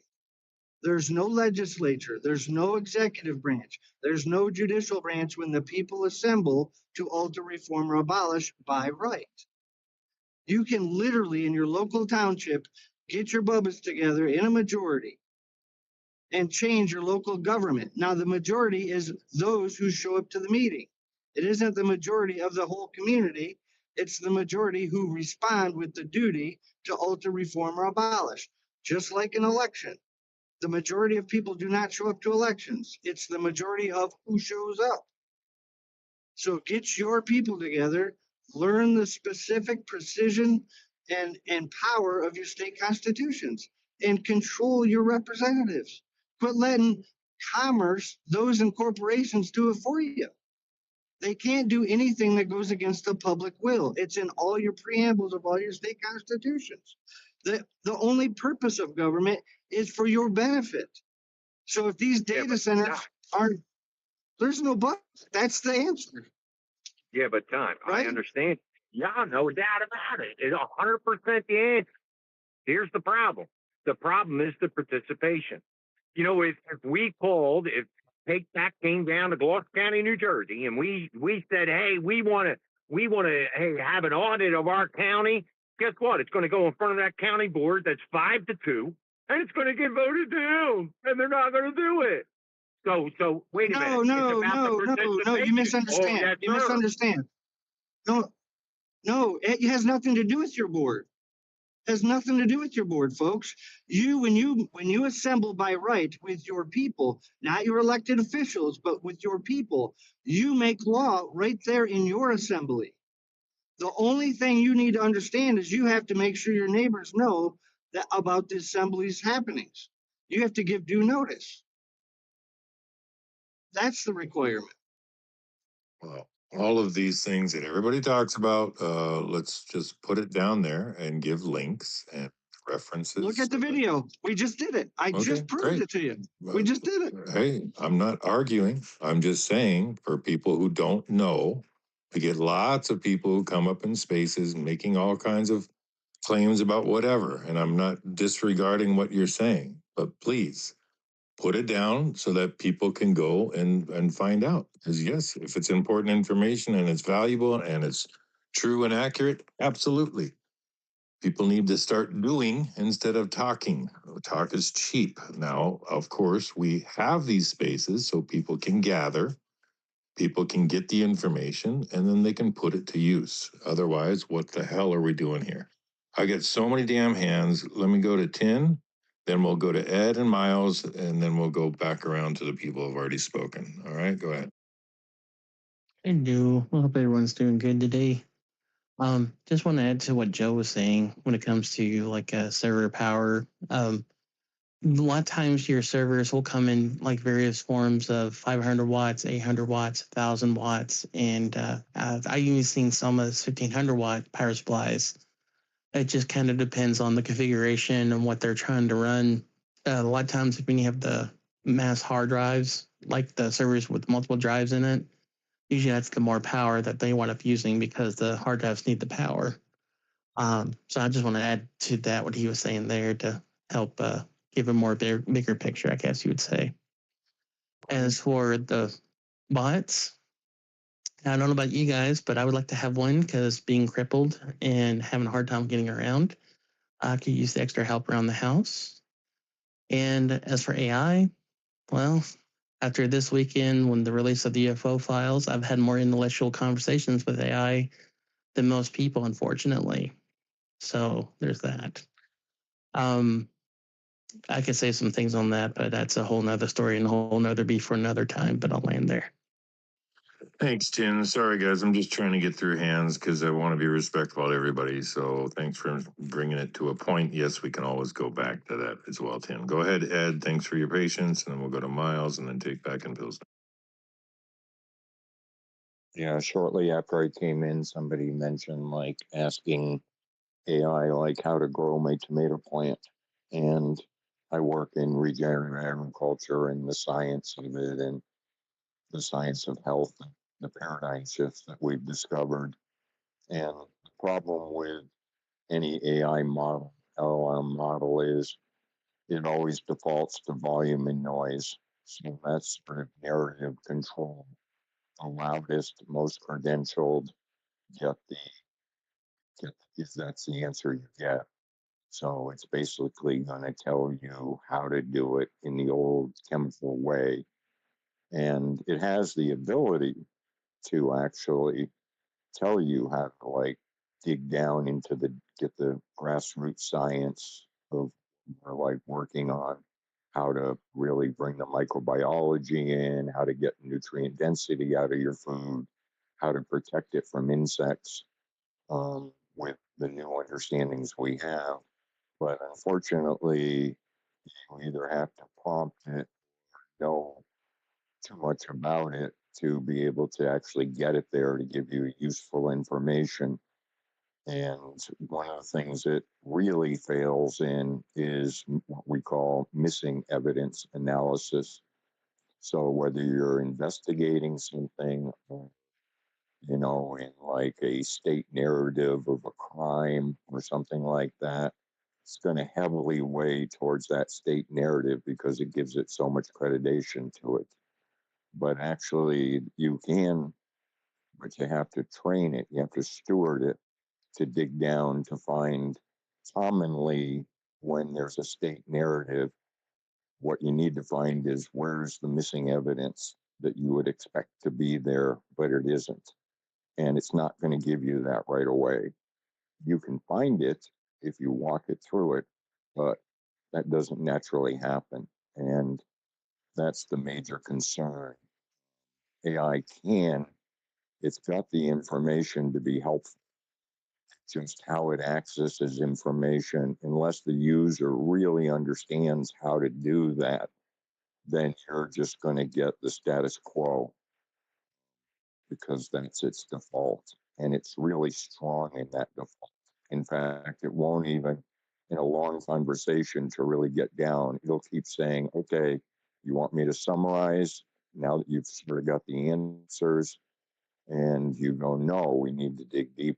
So there are a lot of capabilities, but it needs some engineering design, or else it's going to just be, it's going to have controlled narratives, and it's going to get harder and harder for anybody to find anything else, any grassroots knowledge, anything new, any paradigm shifts, whether it be in health or environment or in food or anything, business. That's kind of where we're at. And I try to do a lot of research and how we can send plots, how it could maybe in the future get redesigned so it actually is more of a benefit instead of a problem. Plant it there. I don't think so. Yeah, I think people get a lot of misunderstanding. Look, there's so much data out there, right? But it all depends on the data entry, how you enter it, what the tables are created, what fields are created, and being able to actually know how that data structure is set up and how to get the data. So the same thing with AI. AI only works by what we give it. So if we're giving it information that's, from government agencies or some idiot, it's going to give you idiot answers. So AI is only as good as what you program it with, and you can train AI and all that kind of stuff. But that's a whole huge freaking subject. We've covered a lot here. But I really appreciate that, Ed. Go ahead, Nika. Sorry. If you guys don't mind, if you could please go down to the purple bubble and like and share the space, we would appreciate it. We have a lot of people in here, but barely half of you have shared it. So we would appreciate it. Thank you. And Ed, if you have any articles that are useful as far as regenerative farming, any books that you think, please put it down the pill so people can get back to the basics. It's really important that people grow their own things if they have the ability to, or they have a little bit of land without using all the damn chemicals. And it's so unnecessary. I don't know, Ed, if you're familiar with some old books from Peter Tompkins and Christopher Bird, called Secrets of the Soil and Secret Life of Plants. I don't know if you ever heard of those books, but those are a long time ago. But yeah, actually, we do have a regenerative AI now that is clean data. It's not talking about why you need to use pesticides or herbicides or anything, because we've worked around all that stuff. And it's called FieldLark.ai. And it's fed basically, pure nature data from metagenomics work, our metabolomics, all the science of understanding why we don't need insecticides anymore, because we've realized a healthy plant won't get attacked by insects. So it's a lot of the paradigm shifts everything that we do in agriculture now in regenerative is pretty much 180 degrees from what we always used to do. And so that's really hard. It's a hard mindset for somebody that's been trained to think about, I need to feed a plant, I need to wake up in the morning, what do I need to kill today, all that kind of stuff. So we do have an AI now for practitioners, but in the overall understandings of regenerative as a real concept of change, like nature isn't really competitive, it's actually collaborative. You know, what does a decentralized food system mean? Does it mean that we don't need to think about fertilizing a plant anymore? All these paradigm shifts problem when you deal with a general LLM because it's living in the past. It's so weighted with the fact that no, you need to intensively till. That's going to give you the best results because that's been the history. But now we realize no, tilling is one of the worst things we can do, except in specific, very limited situations. So that's where AI struggles. It controls paradigm shifts, which are not good because sometimes we've just been thinking completely opposite. You know, we think pills and shots are the answer to our health. We realize now nutrient density is actually this to keep us healthy. And with the nutrient density so bad in everything we eat, let alone the chemicals they add, you know, that's a paradigm shift in health. And so that's where these large systems control those narratives. And but there are workarounds until you know they decide they actually want to make it effective and beneficial to us. Which unfortunately that day will never come with the powers that be. But Ed, if you don't mind, please put that website that you mentioned down on the pill so people that didn't catch it because it was said pretty quick they can visit it. Thank you, Ed. Go ahead, Miles. Thanks for your patience, bud. Yeah, no problem. Good morning, everyone. Yeah, I hear a lot of passion in here today. So I saw something interesting Saturday night. You guys, I saw that some of you people follow QAG News. Guys, you need to follow this guy. He's got superhuman powers, and he's doing it all for free. Spent about, well, thousands and thousands of dollars since 2019, putting stuff together for us to help us. Yeah, New Jersey's on that too. And I know Marlon, I saw that you follow him. Carmen follows him. A lot of people follow him. So go on, and I'll put it in a purple pill, a link, and also the show that he was on because he doesn't like to do this kind of stuff. He's like, kind of the background nerd, but he's putting all this stuff out to help us. And yes, he uses AI. And it's all going to boomerang on them because we do have superpowers. Not everybody does, but the ones that do have superpowers and know how to use the new technology, just like we're on our phones right now. They keep giving us stuff to make sure that we use it. And yeah, we can get rid of all the idiots and the criminals, and AI is going to help us do that if we learn how to utilize it. So I will put a link for QAG News. He's on Twitter, and his name's Phil. He's a good guy. So thanks, guys. Thanks, Miles. Yeah, I don't know, man. I'm torn. There is a lot of convenience using AI for certain things, especially like when I'm writing code and stuff like that. At least to check my code, make sure, verify that it works, blah blah blah. But I still battle with it just as an old school freaking Gen X person. I love books. I love reading. I love having the knowledge in my head instead of relying on something else to provide it for me. So, it's a constant battle. It can definitely be used for good. You know what I mean? But let's not forget our humanity. Let's make sure we are stapled in having self knowledge, self reliability. You know what I mean? Of course, all reliability on God. I don't want to get it twisted. Go ahead, Marlon. Hey, a couple of things, and then we can go through the rest of your hands there. Hey, number one, I have heard the advancement of Lindsay RN. Everybody knows Lindsay, right? I've been supporting Lindsay the entire time, and to see the turnaround, I think it's fantastic. And I haven't gotten a chance to hear her speak yet, but I've been seeing that, and that's been like fantastic to hear. That girl has finally gotten some relief.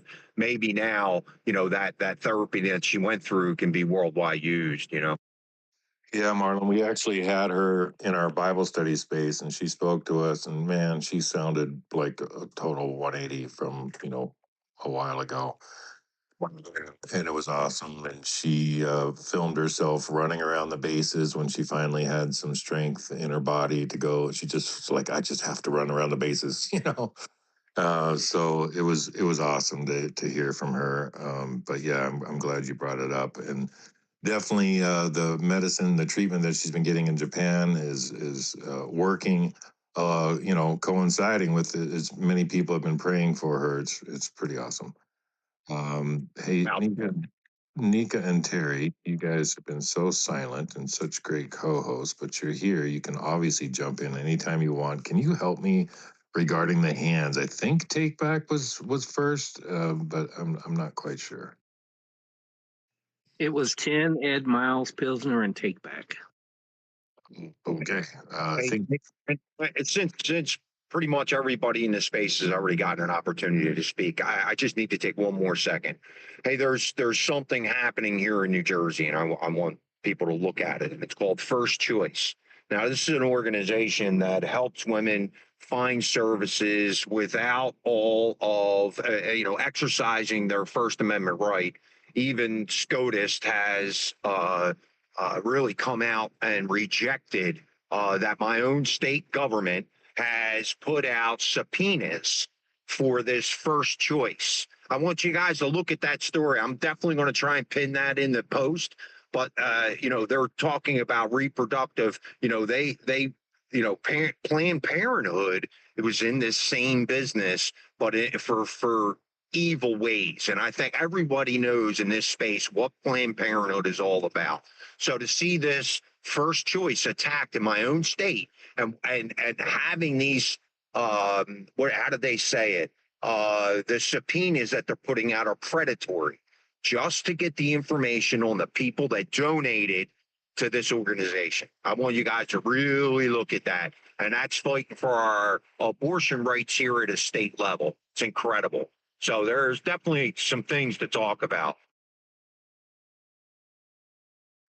Yes, there are. I don't know. I don't see Tin's hand up, Terry, by the way. But just you guys be adults about it. Whoever was waiting longest, you guys know amongst yourselves. Sorry. You was Take Back next. Oh, sure. Go ahead, Take Back. Thanks for the mic. My hands don't show on my system all the time, so probably everybody is in the same boat if they have an Android. But I want to remind everybody, if you get a chance and you want to relax, kind of relax, I guess, there's a movie called Elysium, and where they have all the robots in a satellite, and all the elites live in the satellite, and the people are on Earth. So you want to take a look at that, because if that's where you want to go, you might want to think about technology a little bit more. But getting back to taking back control of our out of control government, there's certain words that we have to know the meaning of. And for example, when we go up to our state capitol and protest, if you read the word protest, it's a written document that you send to your legislatures. I'm paraphrasing, of course. It's not standing outside. If you look up the word riot, that's 3 or more people assembling outdoors and creating havoc. And that's what we do when we go. We actually are rioting when we go up into the Capitol and stand outside and yell and scream and shout. So we really have to learn the words. And in the judicial notices that we send to the our legislatures, whether it's the township legislature, town council, or the county commissioners, they're the legislature for the county, or our state legislature. The judicial notices are creating a court of record, and the words you use in that, along with the Constitution, are serious, right? So one of the words is sui juris, which is not like pro se. Pro se means you want to represent yourself, and representing, using an attorney, you get represented by an attorney. So sui juris, the definition is of his own right, possessing full social and civil skills or rights, not under any legal disability or the power of another, or guardianship, having the capacity to manage one's own affairs, not under legal disability or to act on oneself. That's Joseph Story, Black's Law Dictionary, 4th edition. And ordain, when we ordain this Constitution, it says to institute or establish, to make an ordinance, to enact a constitution or law. That's what they mean when the Constitution says we ordain this Constitution. And a servant, that one's pretty clear.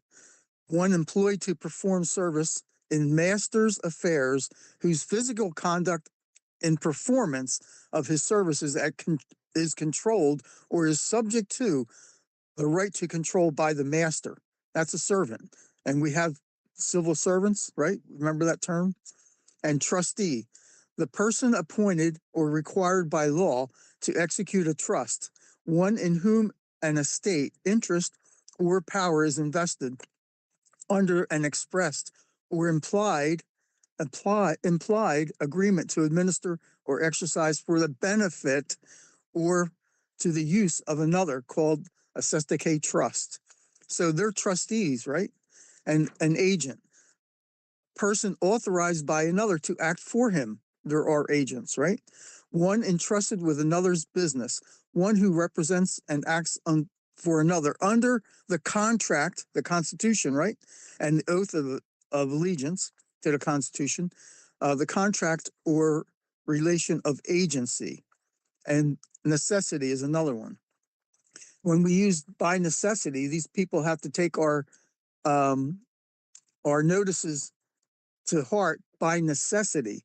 So the term necessity in Black's Law 4th edition, the controlling force, irresistible compulsion, a power or impulse so great that admits no choice of conduct other than what is given. So we have to understand the meaning of words and how they're supposed to be used, and not the way they use them today, like protest and riot. We have to understand how the Constitution, what the words meant in the Constitution. And we know that they change the meaning of words throughout history all the time. They minimize the words and the actions of the words. So we use Black's Law 1st to the 4th edition because they use Black's Law, so we can communicate them. We're kind of talking the same language when we use Black's Law. And then we also use Webster's Dictionary of 1828 because that's the closest one we have to when the constitutions were written. And in the Purple Pill, I posted 2 videos from Brandon Hoya. If you follow him and you watch his videos, I have downloaded a dozen more of his videos. He talks about the Constitution and the rights that we have as a people, God-given rights established and partially enumerated in the constitutions of all the states. He goes through probably a half a dozen or a dozen constitutions. And so you don't even have to read them. All you have to do is watch a 5-minute video, a 3-minute video. Sometimes they're 10 minutes. And you'll get the feeling, or you'll get the understanding of your position as the boss of the elected, unelected, hired, and appointed officials. We can remove them anytime. They're actually a corporation, and if they're not working for our benefit, we can remove their articles, their right to be in a corporation. It goes for Starbucks if they're poisoning us. Your local supermarket if they're carrying foods that we can remove their right. We can revoke their charter to operate in our town or in our state. So we have to understand that we can revoke the charter of a corporation simply because they're not there for our benefit. And with that, I'll yield. All right, before we go down more of these elaborate rabbit holes, highly suggest, because you come in here a lot, take back, start a space, man, so that people can delve into that and go down that, because obviously there's a lot to say. And I know you scratch the surface when you're in here, but I would highly encourage that. So that, people that want to follow up on that and go down that rabbit hole with you, they can. I'm not sure the order. Terry, Nika, you have any idea who was first? Well, it was Ed, Pilsner, and Joe, I thought. And my Okay. But you know what? Real quick before you go, Ed, and Time the Fish came in and he talked about it. And take back, you're talking about, hey, really nailing them down to the definitions and what we're willing to accept, right? And you, as a New Jersey resident, you want to go into Camden County Commissioners meeting, and we want to start laying the evidence down. Then what we have to do is we have to motivate people to go there and support us.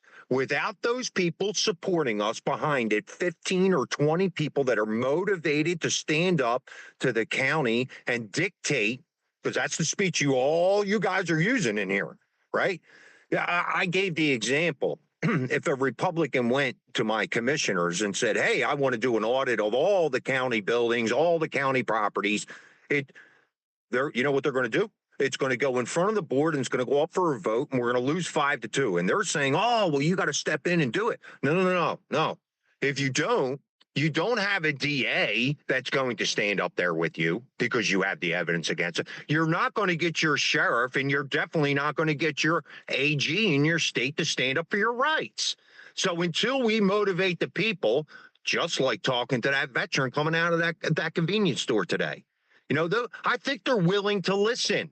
They admitted that they voted for Democrats because they did a good job for the town.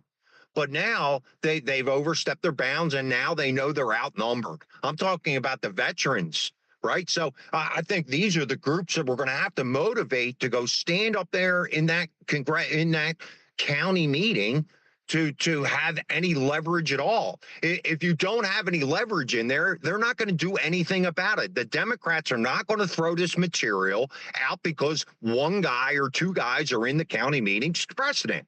So until we get 20 or 25 people or 2,000 people, they're not going to care, and they're not going to do anything about it because of all of the legal ends are wrapped up until you get into submitting evidence to, form grand juries, and, we're not going to get any participation. It stops. So like, it's almost like a fine line. Yes, exactly what you guys are talking about is the way that we're supposed to be doing it in this country. But unfortunately, we don't have the participation to stand up there and have leverage. We don't have leverage right now. That's because Republicans suck. Independents suck. They say they talk a big game, but they don't want to go up there to the county meeting. They're scared to death to talk. Yeah, my biggest thing is like we can sit here and philosophize all we want, but until we actually have tangible cases we can refer to, let's make a site. Let's put all this information out there of actual cases that were won using the theories and everything that people are talking about constantly, because that's what I want to see. And that's what a lot of people want to see. They want to see proof. They want to have it in their arsenal so that they can go there saying, well, I'm referring to this case that was won here and this case that was won there. That's my big pet peeve. But go ahead, Ed. We're not going to court. Yeah, we don't have to go to court. You don't win a case in court. You win the case by what Marlon exactly said, and documenting and creating the. Yeah, but that's what I'm saying. Show those documents. Show the proof. I'm not discrediting what you're saying, but people don't react if they don't see shit. People are human beings are so stupid and so mind controlled, and if they don't see it tangibly in front of them, we can talk in freaking circles all day long, and it doesn't do a damn bit of good. So I'm sorry, I want to believe everything that everybody says, but show me the money. All right, Google Green Charter, Michigan, and Grand River, Michigan. Now they had participation. Maricopa County had participation. This is still in the news. That, you know, like we're really not talking about it. It's really the governing powers behind it. There's no judicial system to stand there, and no DA is going to touch anything and help you. No sheriff is going to step out of line. The AG is not going to step out of line and help you. So it's either, you know, I know it sounds great. Yeah, hey, let's go and defend it. But damn, you know, people got to make livings just like I do. You know, they don't have time to go to the county meetings and prepare cases and give them the evidence that we're all talking about, because that's what we're going to have to start to do. And that's exactly why I expressed, talking to that veteran came out of there, his eyes lit up when I said something about a coalition. And he was like, yeah, that's exactly what we got to do. Now, you got to remember, not all veterans are Republicans. They're not all conservatives, but they are looking at their towns and they're seeing. And I think those are the groups, those 55 and older groups, the veteran groups. If we don't have participation from those people, the late boomers and the early Gen Xers, we're sunk. We're sunk, especially here. Yeah, you know, don't mind my, you know, I wouldn't call it scolding, but I'm at my wits freaking end with everything, quite frankly. And let's see some action. Let's actually have the documents. Let's have the references. Anyway, look, we got so many damn hands to get through, and our good friend Daz is here. I do want to say hi in a second, but go ahead, Ed, and then we'll go through the hands. Well, one thing I work on a lot is investigative research, and I try to use some of the biggest cases, like Tyler Robinson, the Cole Allen situation. And if you go to an AI and you ask it, what are the odds that the state narrative is true? On both of those situations, it'll give it generally a 90+% odds. Because what they do, and we've noticed it, is immediately after something comes out, there's a huge dump of the state narrative on something. And so all of a sudden that becomes the volume and noise, and it infects everything, because people, when they write an article or whatever about a situation, they're going to use some part of AI to gather that information. Now, what I've been able to do is, in both of those situations where they're saying that the state narrative is 90+% true because of the volume and noise that they've dumped, and the credibility of, well, the FBI said it, the president said it, some cabinet member said it. Every time on these situations, I've been able to get it down to 0. And 0% that's true until certain questions can be answered. And often it's missing information, missing evidence. It's not evidence. We all look for the smoking gun and then we try to prove it. Often what you have to do first is you have to tear apart the state's narrative and find holes in it when there are holes, and how big those holes are.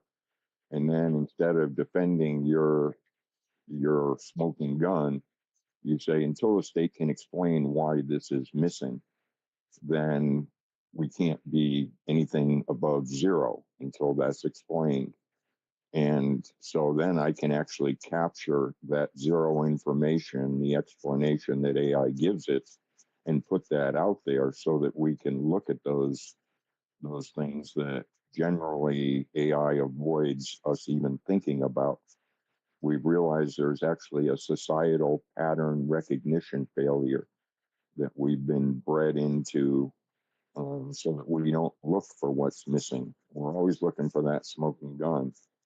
And so that's a way we need to think differently. And AI is helpful because as a user, I can use it to do research, but I have to know how to use it to get that right information, to find that missing evidence that's standing out.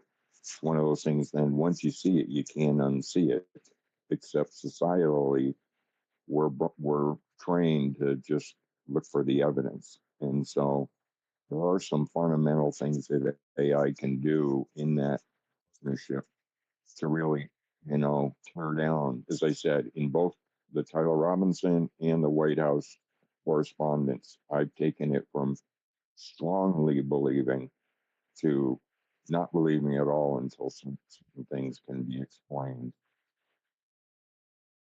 Well, lots on this topic, you guys. Obviously, everybody's got their damn hands up. Let me get through them. Go ahead, Joe, then Pilsner, and then we'll say hi to Reg and Dad.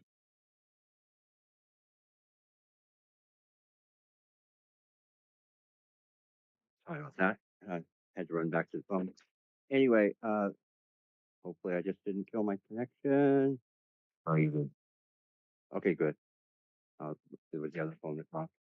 Anyway, just touching back on Lindsay's case, there's other depths to it that actually supported the theory that why why medical professionals had more adverse outcomes because they had more toxic insults from more shots in a space that I talked to Lindsay about. And I'm glad she's doing a lot better, and I understand why.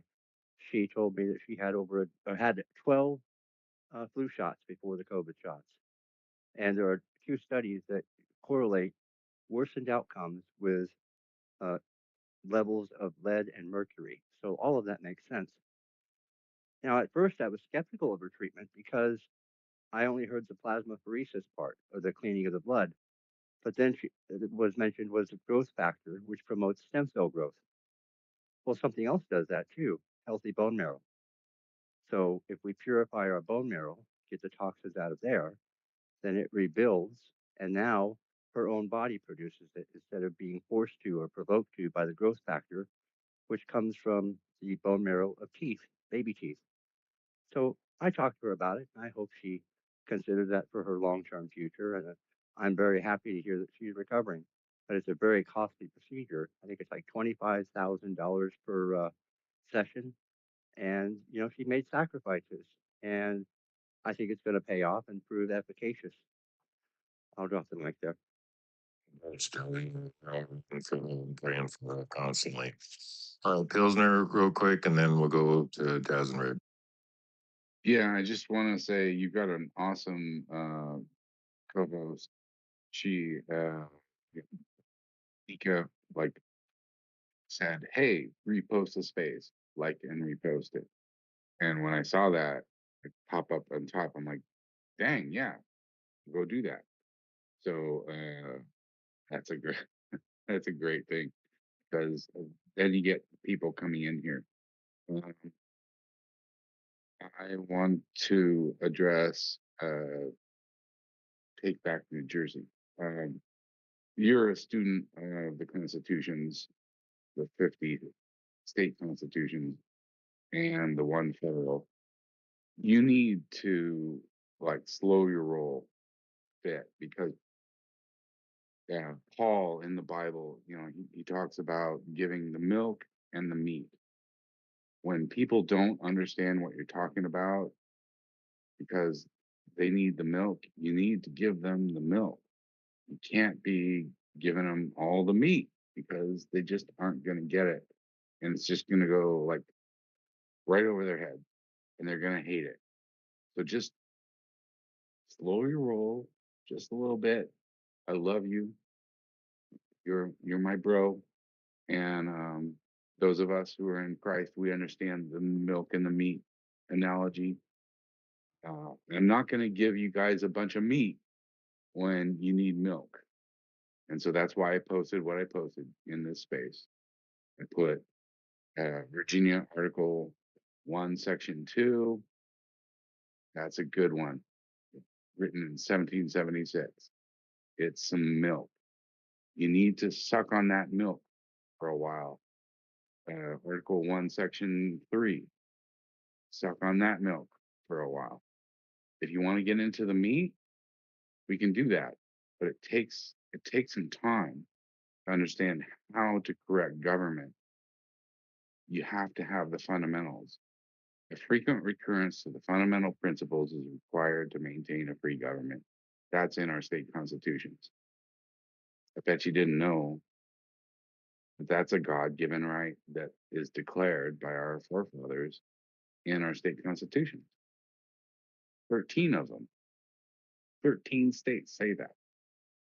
So just start with the milk, Jersey, because Well said, Pilsner. No, I appreciate what you said. Again, hence why I encourage Take Back, you, anybody, to create spaces like that so you can really delve into it, so people can start with the milk and your analogy to the meat. You know, it's not that it's useless information; it's important information. It's information most people, unfortunately, have been led down to not even know about, much less believe. So, but So, hey, hey, Truth, can I just before you make go on, one? Oh, sorry. hold on one second, Pilsner. Truth, I'm sorry, before you go on. Pilsner, can I go after Mark? Get to work, Mark. Yeah, well, great. So Pilsner, it is, right? And sometimes, hey, that information sounds like Charlie Brown's teacher, or wah, wah, wah, and it goes inside and out one other, right? So, like, this is part of, hey, retooling here that, hey, I need to collect these people locally so that, hey, when Take Back has representation in Camden County, that we're going to rally the troops behind these communities that we're going to build right here. And you know what? That veteran today really encouraged me to come there and actually talk to them. So if we can start there, we have the information, we have the swords. We just need to be able to, hey, step into that county and actually have people standing behind us. Yeah, That's what I need to work. Marlon, you and Take Back, you're in the same state, right? So that would be awesome if you guys could get together. We're doing it. And make an assembly. And I posted a video from Time to Fish, who got it from another guy, that shows how to peaceably assemble. It doesn't mean that we peacefully assemble. It's not the job of our government to make sure it's peaceful. No, they have to leave us alone, so that's what peaceably means. We assemble in peace, and they can't mess with us, because we're going to alter, reform, or abolish government as we see fit. That's what it says in our state constitution. Pilsner, behind that is, hey, you have to have an understanding. You have to understand budget. You have to understand the 19 essential services inside of your county. I mean, there's so much for people to actually learn on how their county actually operates, right? Until then, they can stand and they can speak all they want until they know. And when you recall your government, you better have your shit together and install the right people to get this job done. They have to be willing to do that. This isn't just, hey, fly by night. We're going to stand up in front of our county and. Mark, real fast. Let me get in, bro, because this is tough right there. Because a lot of people don't understand magistration, number one. Number two, they don't understand bylaws, number two. So you got the courts that was playing romper room court with some of us out west. Real fast, man. Hochman, the attorney general, and this administration, you know what the West Coast war is? Fraudulent, okay? They cutting off snakes' heads, all right? Because a lot of the so-called money that was going to hospice and care wasn't going. So what we have is the administration blitzing these butts, getting them out of here and showing where this money was so-called going to the liberal states of treatment. Boo-hoo. So we the people are tired. We got people like Hochman, Chad Bianca, who's with the oath. That's why I said I'm glad that he finally said who we backing and what we're behind, because we understand magistration and we understand bylaws and morals and landscapes and land, because he's a sharif, he's a sheriff.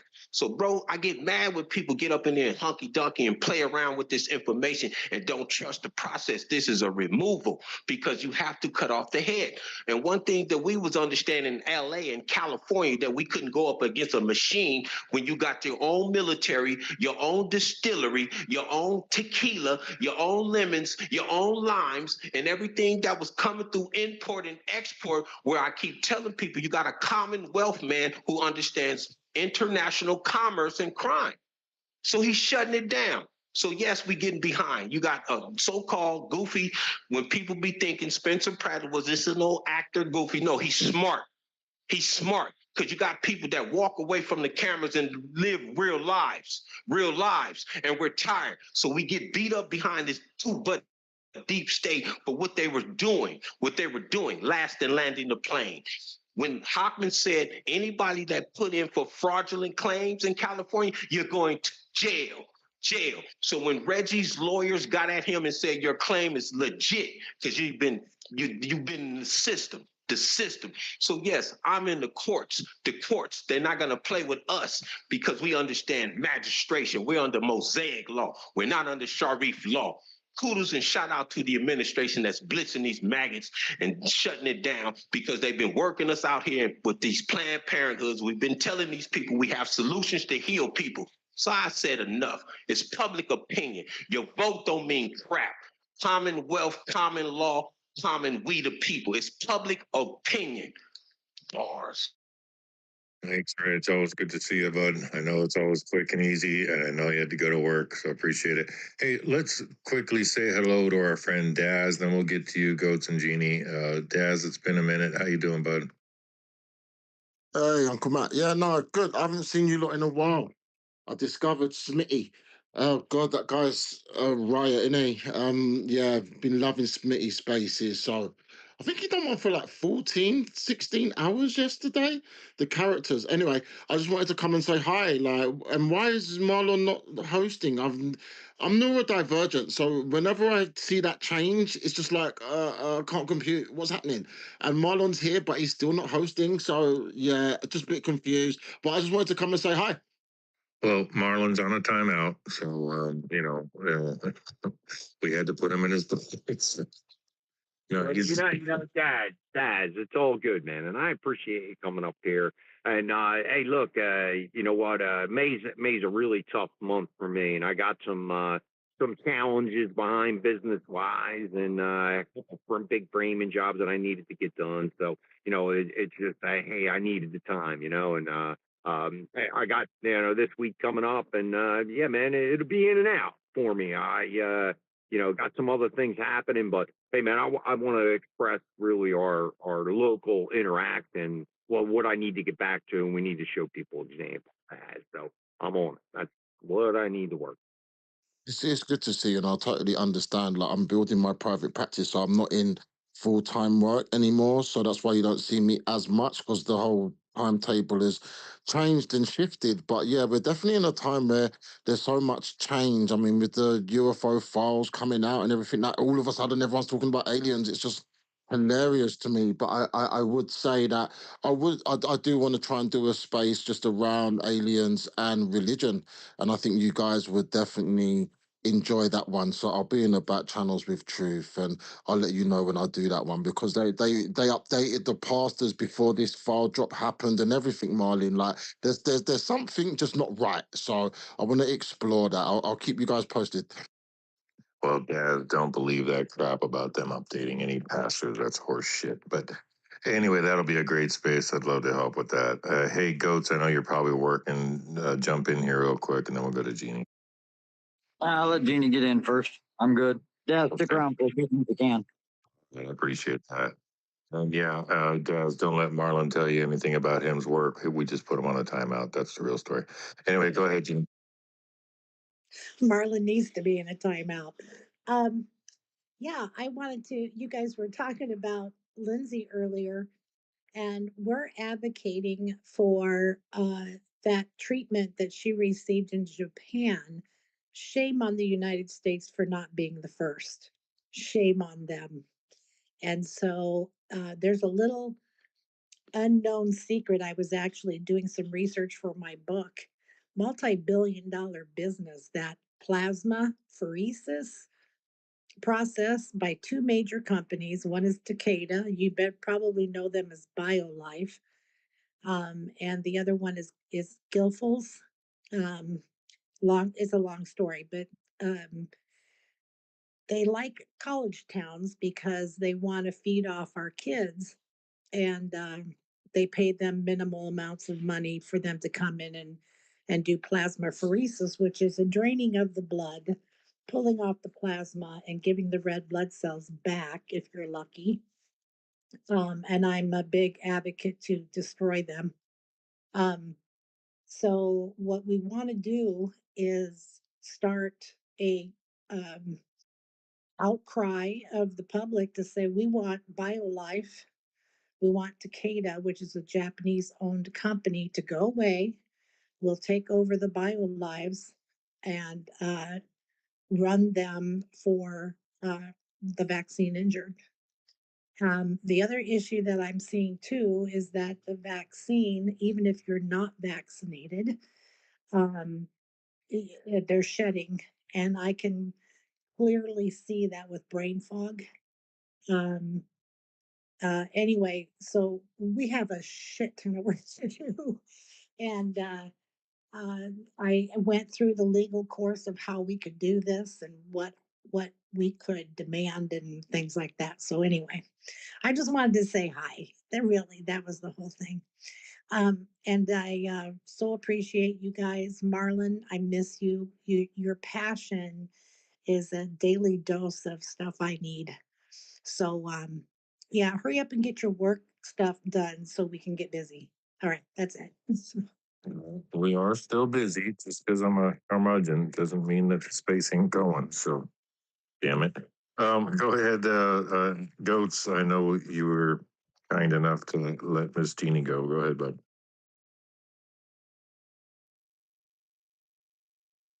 Oh, really? Goats got freaking. He always has terrible reception. He might be on his way to work. Well, good to see you, Jeannie. Thanks for coming up. I love you too, Matthew. I didn't mean anything bad by that. Nope, nope. You already said it. It's done. All right, Goats. What's up? Can I try that again? Yes, you can. Okay, I don't know how far I got there, but good morning, everybody. Daz, you mentioned neurodivergent when you were talking. Did you listen to that song I sent you the other day, Neurodivergent? What'd you think of that? Oh, Ryan, you send so many songs. No, send it again. Oh, you got okay. I'll send it. You got to listen to it. It's not mine. It's from Ren and Chris Webby. But it's their newest song. It's really good. Oh shit! What was the other thing? Oh, I dropped it. Yeah, I dropped a thread down there. That really wasn't what I was going to talk about either. I don't know what the heck I was going to talk about, but anyway, yeah, I dropped a thread down there. It's kind of the color revolution architecture we've been seeing for the last hyperdrive 10 years. Most people in here probably are pretty familiar with it, but for people who aren't, it's a little guide through Saul Alinsky, through Hillary Clinton, through Gene Sharp, through some other names that have really been kind of, and then all the funding of it too. The funding of it is all in my thread as well. Kellogg Foundation, Rockefeller, Soros, all that stuff. So yeah, check it out if you got time. Yeah. Hey, Marlon, seeing you, man. Good to see you, Goat. Well, yeah, Goats. Good to see you too, bastard. You know. Hi, Truth. Yeah, whatever. Anyway, making Uncle Matt feel like he's not doing a great job. You're an excellent host. You're an excellent host. Keep going. No, I'm quitting. You can find somebody else. Kiss my ass. All right, Pilsner, go ahead. Yeah, I'd just like to spend any amount of credibility I have with Marlon. If you would watch that video where I said, I posted it in the space that Time to Fish posted. It's 101 on how to assemble. Yeah, I would be really interested in you reviewing that if you have time, I'll just listen to it. It absolutely shows how we the people can assemble peaceably, and I think it's important. It's important You for know what, people to Pilsner, understand. you know, what's really good about it is there's absolutely a path here. There's no doubt about that. And once you start really having people understand that this immense wall is really an illusion, and once the people's word stands up, I'm telling you, you showed up to your county meeting with 50 people, everybody would want to know your name. Everybody would know your face. Every time you will walk in a meeting, these people would cringe. That's what we got to do. We're going to make these people uncomfortable. Republicans, Democrats, it doesn't matter. Now we see through it, right? Now we know that, hey, the influence of money changes the game. Filter. You know, we all know it. We're seeing it live in real time with ARA, right, Church? You know, like there has to be a bargain to really get something good for America across. Oh, you got to go pay these political campaigns to get your message across. That's plainly they. Well, this is independent of that. It's completely independent. It's just we, the people, assembling without using our servants and trustees to give us permission to assemble in any forum. This is Pilsner, just the people doing it. Yeah, Pilsner, I'm not sure if you are aware what Marlon was referring to, the American Rancher Alliance, where we are not getting any damn permission from anybody. It's just a bunch of ranchers all across the country that have come together. They're sick and tired of being screwed over from the big four packers and the whole nine. So we're creating our own network and already have deals with a bunch of distributors, a bunch of retail stores that will put our meat on the shelves. But our meat, what makes it different is it's 100% American beef, because most of the stuff you buy in the store is not from this country. And most people don't realize that. You think you're buying American meat. It says product of the USA, which means jack shit. So we have a traceability, a whole new network, an application mixed with the QR code on the logo, to where you literally will be able to see and track your meat back to where it was born and see the whole process of its lifetime. So, and that's again without going and asking permission and all this kind of stuff, because people are sick of it. That's just one of many movements out there, if you call them that, across the country that need to be more and more. A lot of farmers are getting together, regenerative farming and whatnot. This is how we take action. We just do it. We're not asking freaking permission from anybody. Yes, our government is just totally gone, totally disloyal to the American people, completely on a different plane. They don't give a shit about us. We all know that. But how do we make change? We just make the change. We just start doing it.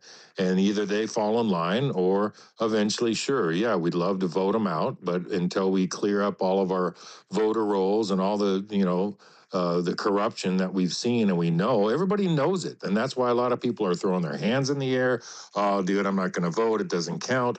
I get that mentality. I get that understanding. I get the frustration. But who's our damn president? If it was all cheating and everything, Trump wouldn't have been elected. But guess what? He was elected because people showed up. So we've got to show up for these midterms. That is freaking huge and important. Our country's life depends on it. But then continuing to do stuff like the American Rancher Alliance, whatever the cause is, just do it. Just get off our asses and do it. Go ahead, Goats. Well, real quick, and let me just respond to you, Pilsner. I do exactly understand what that video is about assembling our people inside of our state. In New Jersey, you would need 234 people, 15 from every county, to actually pull this off. So, Pilsner, I do have an understanding of what that means. That was one of the direct questions that I asked my sheriff, whether or not there was any grand juries that were assembled in my county. He told me no, but I know that's not the case. I know that these manipulated juries, these manipulated committee of people's juries are already monopolized.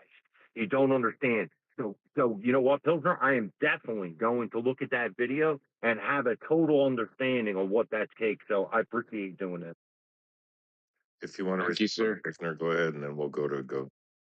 No, thank that. Yeah, I would really love to talk to you, in a week or so, when you have time, after you've reviewed that entire video, because it it is we the people assembling without our government involved at all. It's just we the people, and that's the way our founders did it. Did they ask permission from the king? Can we please have an assembly and send some magistrates over here so we can talk to each other? No, they met in pubs, they assembled, and they told the king, guess what? We're endowed by our creator with certain inalienable rights, and we're going to be independent now. And he decided to start a war. We didn't do that. I'll land there.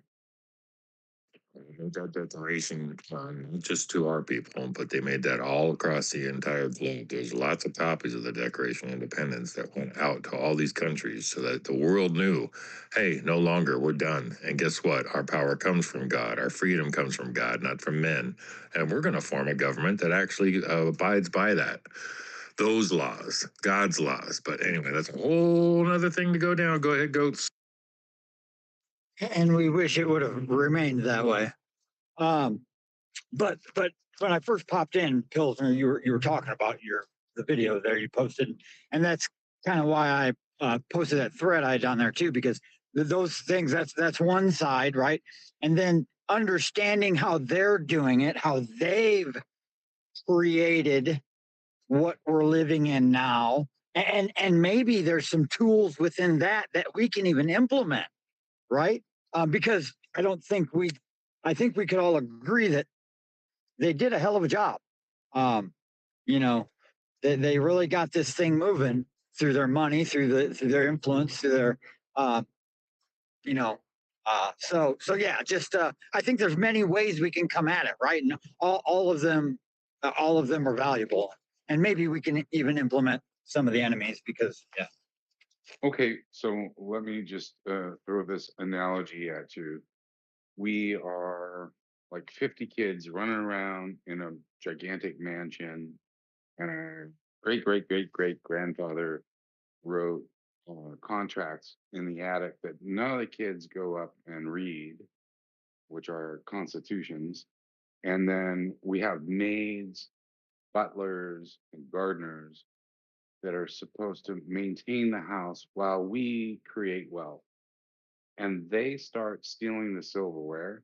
They start stuffing us in the closet when there's a disease, take our kids away from us, and put them in foster care where they're 7 times more likely to be sex trafficked. And we don't stand up and say, hey, you know what? Great grandfather in perpetuity gave us ownership of this house.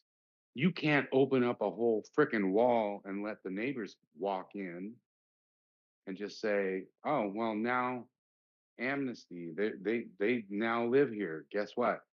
You now have to support them.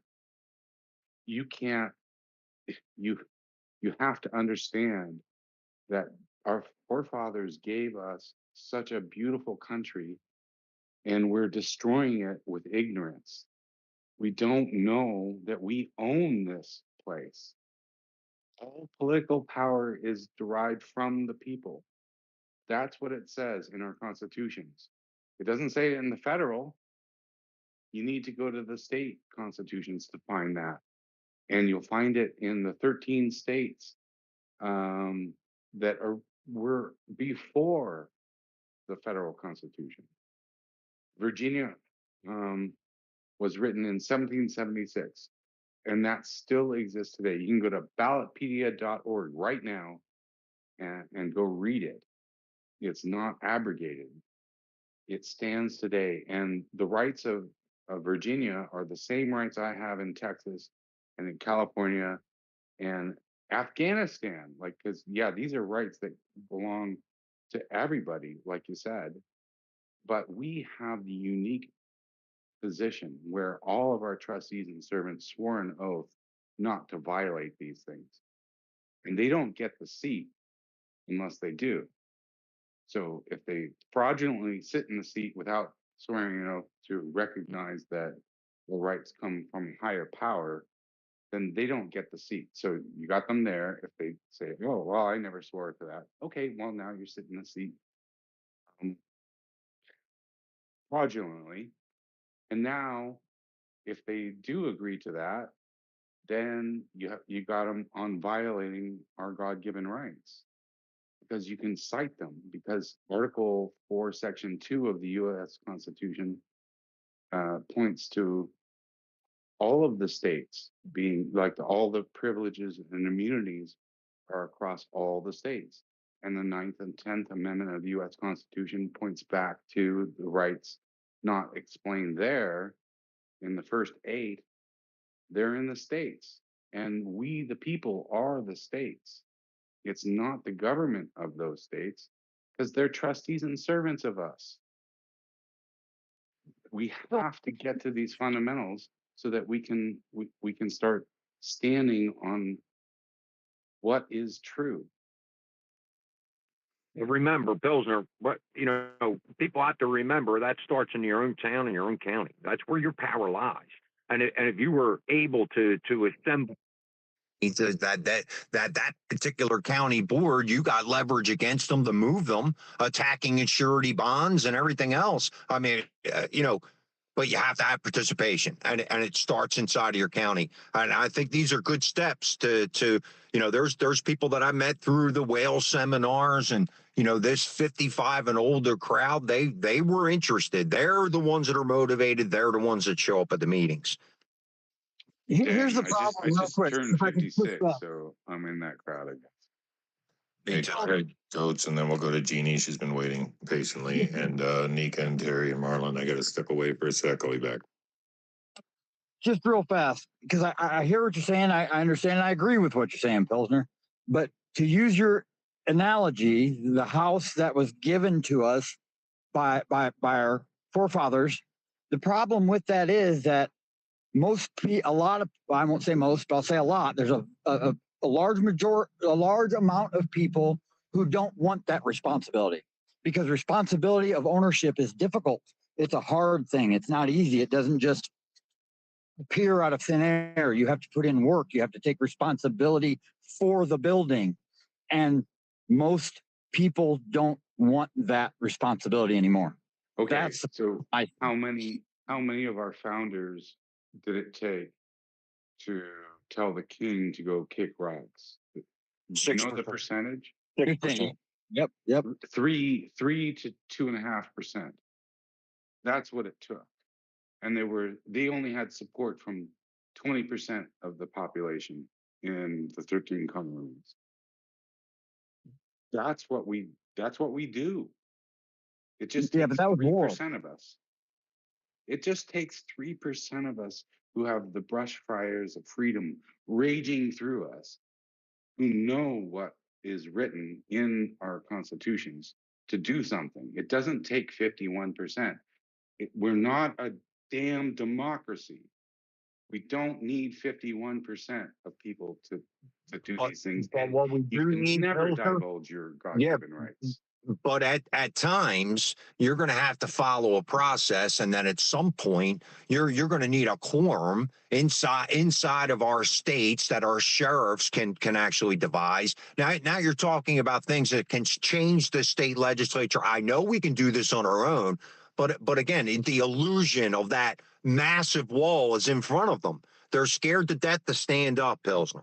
Right? At the end of the day, if we don't go recruit people that really want to make the change, and I think that 55 and older crowd in my head, the veterans, the women's groups, the old age, they're the ones that are motivated. This is actually representing 58% of the people that are running the primary. So in a state like New Jersey, that we're losing 54 to 27 in the state legislature, we don't have too many tools left. Please watch that video, because there's no sheriffs that said it was okay for the people to assemble and do what they did. The people just did it. They had no permission from our servants and trustees in government. They just did it. And peaceably assembling is different than what people think is peacefully assembling. We don't have to be peaceful. We need to be left in peace from our government, because we're going to abolish government when they don't want us to do that. So they have to leave us the frick alone when we assemble. And that's what that video is all about. It's I'm gonna check it out. powerful.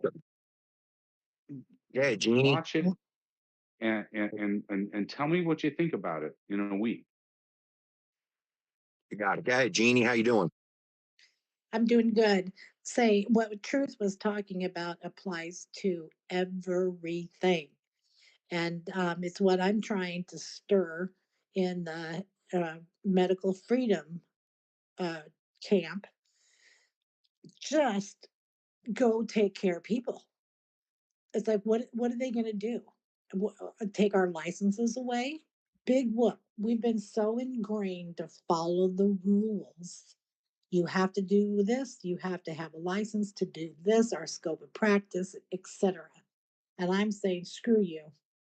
We're going to stand up. We're going to go out and take care of people and keep them out of this current system. And we're going to do it by any means we can. And I quite frankly, 90% sure that that's what they want us to do. I really am getting to the point where our government is saying, okay, people, are you ready? Or what are you doing? Are you ready? Are you ready? Are you ready? I mean, seriously, what are they going to do? There's so much shit going on in the world. Are they going to really mess with a bunch of nurses going out and taking care of people and telling them what to do? Yeah, well, Jeannie, the big picture is Americans as a whole, unfortunately, are spoiled little children. They have no friggin' idea the price of freedom unless they serve their country honorably and have, engaged in atrocious things. And they see more than anybody else would even dare to dream is possible. So we have, again, a bunch of spoiled, rotten children in this country that have taken for granted everything that this country was founded on, our basic principles, again, God-given rights. We are a constitutional republic. We're not a freaking democracy. And people need to get that through their skulls and really understand that. But most people, unfortunately, most Americans, unfortunately, have not read the Constitution, read the Declaration of Independence, much less read their own state constitutions. They really just haven't. I mean, we're talking a huge majority. I would say at least 75%, probably more, of Americans have never read our founding documents. Then you want to get into the bigger founding documents of the prior to the Constitution. You have the Articles of Confederation, which started it all, but really the Federalist and Anti-Federalist papers. That's when you really get into, wow, what work, what effort was put into this, going through the John Locke collection, going through Montesquieu, all the influences. But the biggest influence of all, putting our country together, was the book of Deuteronomy in the Bible. So, I mean, it's taken generations, over 100 freaking plus years, to get where we are, dumbified as a society. Go ahead. Can we just slow that roll? Truth, you read through John Locke? Yeah, I have it sitting on my desk right now. You just rattle off so much truth. Like, that's a lot of meat. I know. Are you sure you can feed that to a bunch of babies? No, that's the whole point, Pilsner, is when we throw these things out there, right? It's an example of, if people don't understand or don't know what I'm referring to, that's the problem. Now, I have a whole bunch of different ways that people can find it out, but this is what pisses me off is, again, most Americans are so freaking lazy, fat and lazy and happy and stupid and controlled. and they don't care as long as they get their lollipop and their freaking, you know, whatever the hell they want for 4th of July to light off their fireworks. They don't understand the fundamentals of what freedom actually costs. It's not free. That's the unfortunate truth. It takes so much damn effort and bravery and courage to stand up for what's right. But most people are so damn conditioned, and as long as they watch their stupid Marvel, you know, movies or whatever thing that they're into and collect their freaking comics or cars or whatever bullshit is sent to distract us, they don't know the fundamentals of why we live in a society where they're free to do whatever they want to do. And that's where we are, unfortunately. There's a few people that are getting it, few people that understand it. But yeah, when we're throwing a bunch of meat out there, that's the whole point. Nobody understands it.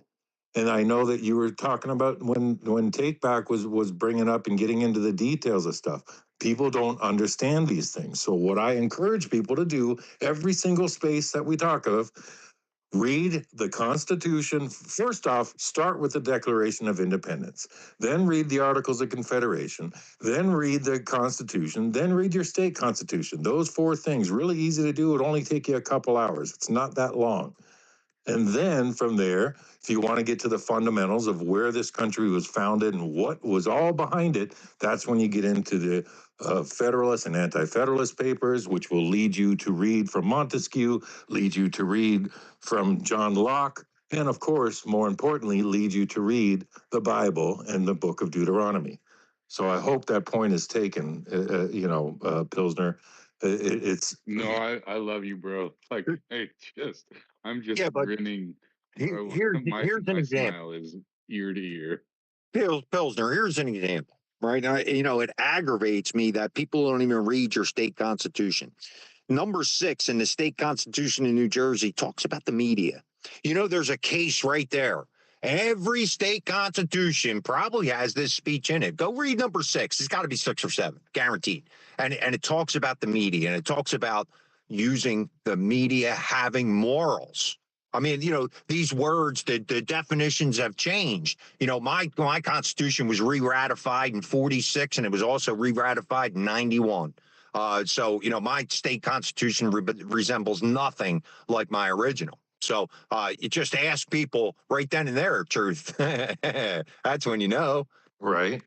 And it's not, I'm not calling myself like this ultimate scholar and everything. I read the Constitution almost every single day, even though I've read it tons of times, just to try to like get a little bit deeper understanding. There's a whole bunch of different schools and whatnot that you can really get into it. Then you start to get in arguments of interpretation, all this kind of bullshit.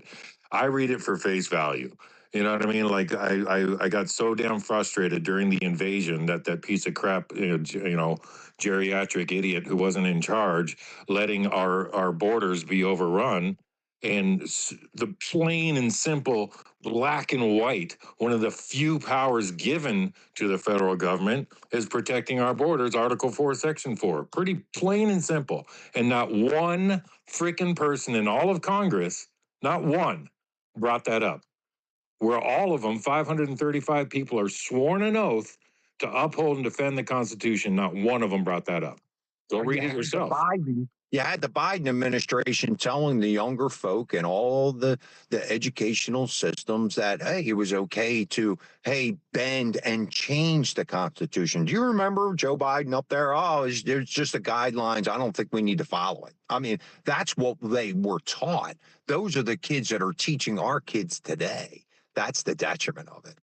Yeah, and then you have some people go, it's more of a plastic type of document where it was meant to be changed and blah, blah, blah. And it's like, man. I mean, starting from the 14th Amendment on, which has totally never been ratified, which people don't even understand that ratification and how that all works. But again, to try to simplify, you got to start somewhere. Start with the Declaration of Independence, Articles of Confederation, the Constitution, and your state constitution. Start there, and it'll lead you to the other things. Then you go to the Federalist and Anti-Federalist papers. Again, those are a lot. That's a lot to read there. But it just gives you an understanding of where the people were at when they were trying to form this constitutional republic. And the funny thing is, most people don't realize that the word democracy is never once used in the Declaration of Independence nor the Constitution. Not one time will you find the word even democracy, because they were so against democracies, knowing historically they don't work. Just like we're going through now, we are fighting this country communism. You can call it Marxism, communism, socialism, same damn ism. It doesn't matter. But that's what we're fighting against, which is completely opposite of what our constitutional republic is, right? And so people are getting What's the so name? confused. Go ahead.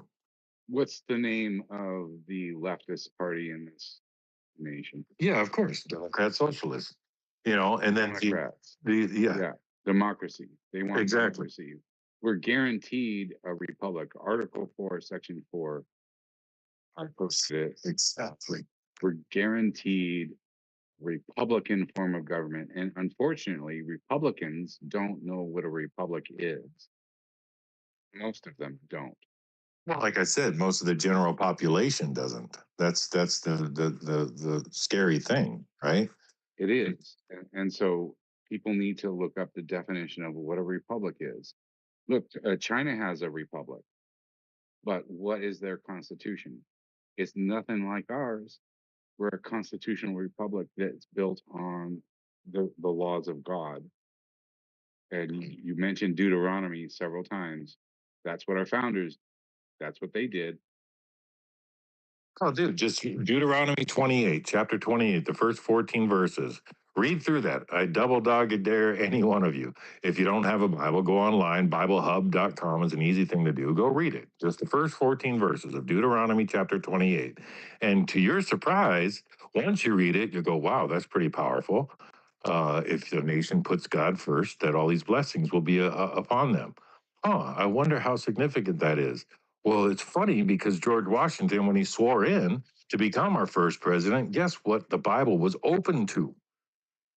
And start reading that, and then it makes a whole lot more sense. You know, anyway, there's so many hands. I'm so sorry, Yeah, guys. I think Yeah, can we hear from John Fisher and then we'll go to you, True? I haven't heard from John. John, how you doing, man? Thank you, Marlon. Thank you, Truth. This is a conversation that's right up my alley. And Truth, I'm glad you brought up the Federalist Papers and everything, how it relates to everything, especially what's happening right now. If you read the Federalist, Hamilton spoke about the glue that bound it all together and got most of them, the majority of them, to sign off on it. And that was the need for a navy, a common navy. Because at the time, the Barbary Coast pirates were wreaking havoc on us on the high seas for our international commerce, international trade. Just basically what's going on in the Strait of Hormuz right now. And Thomas Jefferson had to send our Navy down there to take care of business with the Barbary Coast pirates. And that was the start of our Marine Corps. How it all got started. So, and then James Madison had to do it all again later on. So it's been going on repetitively for decades now. So who is it? Benjamin Franklin was asked, are we a monarchy or a republic? His answer was a republic if you can keep it. They knew we would be here someday because the deep dive studies they had done in all previous democracies and republics prior to ours. And I'll drop it here. If you ever want to see a really good descriptive of our Constitution, it's by past Justice Antonin Scalia. Okay, you'll find it on YouTube, where he compares our Constitution to other Western democracies and even the USSR, Russia. He said that their Constitution is better than ours, but our Bill of Rights better than ours. But our founding fathers, the framers, would call it a parchment guarantee, words on paper. And that's what basically we're starting to become, words on paper. And I'll drop it there. Thank you. no problem. Yeah, it's always a conversation we seem to have quite a bit in these spaces, and rightfully so, because people still aren't getting it. Go ahead, True Maggot. Hey, thank you. The most talked about narrative I'm hearing, and I want to get your guys true or false on this, Pilsner, and I don't know if, Marlon's still here in Truth. True or false, Netanyahu is basically, they're saying that he's been exposed and he has control over the White House. Is that true or false? Yeah, I'm not even going to go down that stupid rabbit hole. No offense against you, but I'm the Jews. It's the Jew. I don't give a crap. I could care less. America first. That's all I care about. Whatever philosophies people have on pieces of shit that run other governments, not my cup of tea. No offense, True MAGA. Believe me, don't take No, it I personally. understand. Thank you. But when they say the Zionist agenda, in 10 words or if it's a short phrase, what can you say that is basically? Again, a distractionary yeah, topic. exactly. You know what I mean? True. You know what I'm saying? Like, here's what we talked about in the beginning of the space, right? We talked about Mr. Wonderful. You know who Mr. Wonderful is, right? So, Mr. Wonderful and he's speaking about Utah today. And Mr. Wonderful's up there and he's talking about the social media platforms on X specifically, talking about putting narratives out about his construction of data centers inside of Utah. I think he's got about 10 or so that he needs to do. And then what he did was he specifically went down and tore apart all of these different social media influencers that have been putting it out. But they never come up and speak. They don't show who they are. They have a lot of influence. And he's telling us right now that they're connected. Those profiles are connected to the CCP. People come in here and change the narrative and false information about data centers. And here's why. In my opinion, and I'm a middle-aged 50s guy, right? My entire life we've been giving trillions of dollars to Israel, right? I've been listening to the Iron Dome that has been over that. What if we all knew, or what if we knew that these data centers are here to provide an Iron Dome for America? Would that make more sense? And if, now that even from the time that I started the space to now, if Trump's administration would have came out and said, hey, we're going to build, data centers to support an Iron Dome across America. You know what? That would have gave the enemy just enough time to come in and try and smash what, hey, the Trump administration is putting out there. Mr. Wonderful, O'Reilly, or not, what the hell is his name? Yeah, I said it before. Anyway, Mr. Wonderful, now that he came out and said, hey, this is quantum computing. This is the reason that they need the power is to create an Iron Dome over America. Now, if we're idiots and we're standing here ever since, particularly the people that grew up in the 70s, with the terror across the world, man, I feel a lot safer with an Iron Dome over America.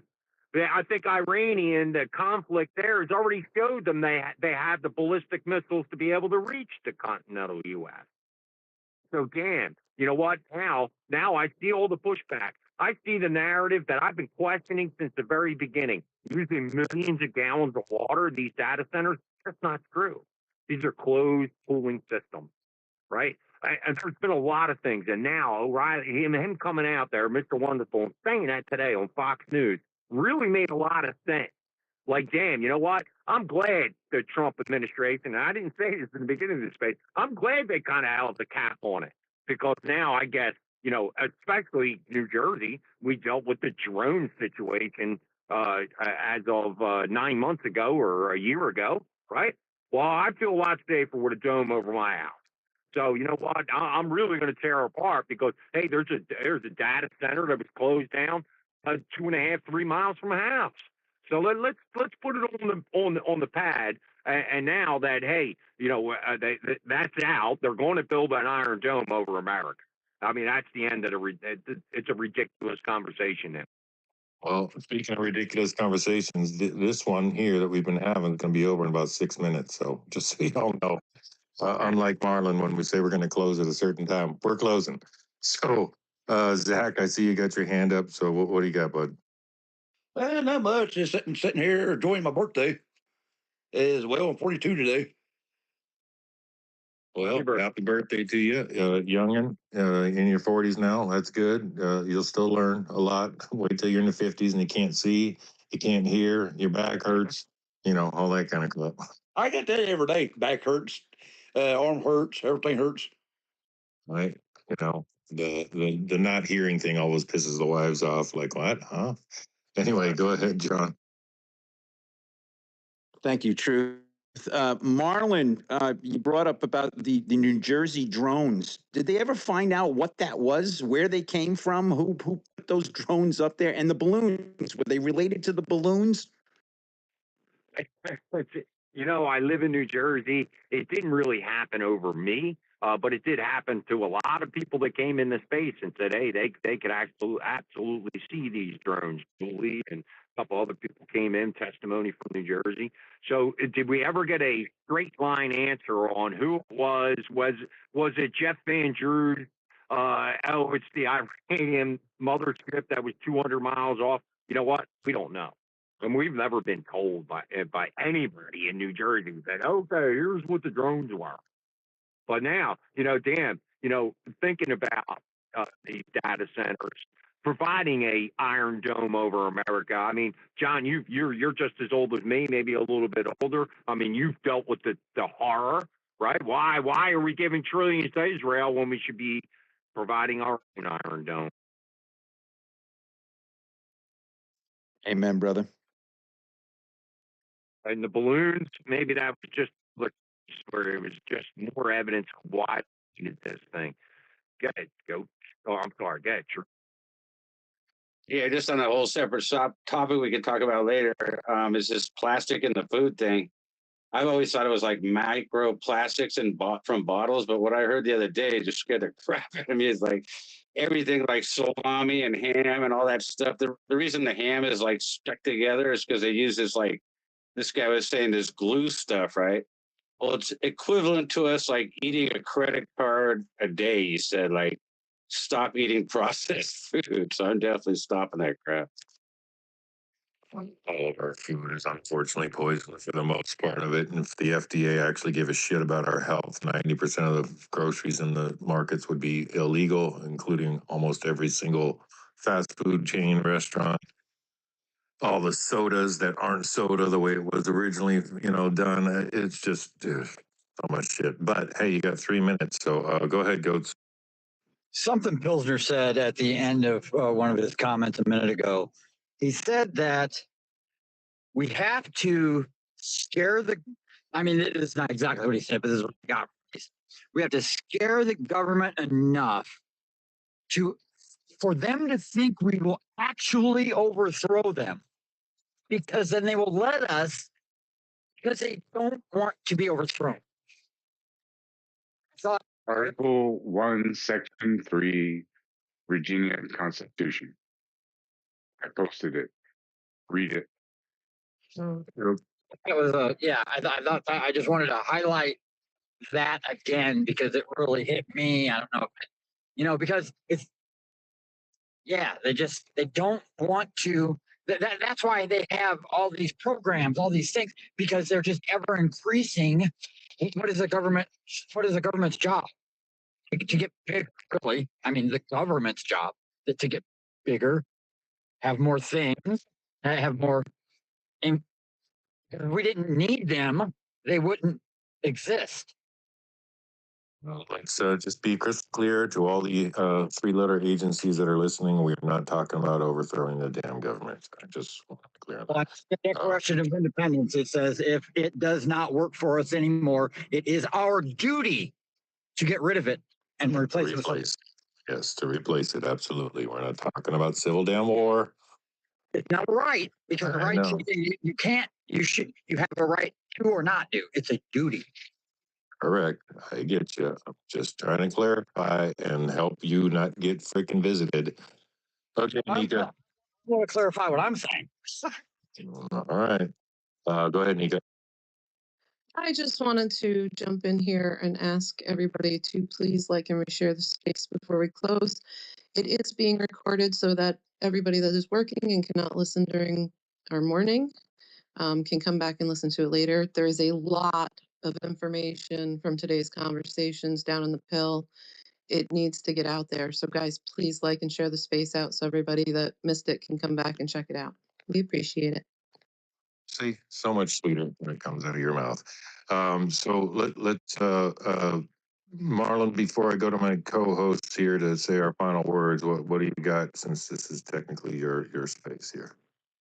Hey, look, and hey, I can't say enough for stepping up. Hey, continuing the message, even though sometimes I can't do it. You know, again, hey, this is due to a lot of things in the background, but my number one goal is to really have some of my local people order. You know, again, you know, speaking out to veterans group, I don't know that I can be this ultra MAGA Republican, but I don't think that's what's called. We either walk across those lines, we get these things done, and there's people even screaming out in New Jersey that hey, there's Democrats screaming out that hey, we need to work with local Republicans. This is not what we voted for. Voters' remorse is what they're hearing. You know, that's what I see. So until I can come back in and really, hey, motivate some of these people, get them to the county meetings, use some of the structure that we've all built inside of these spaces.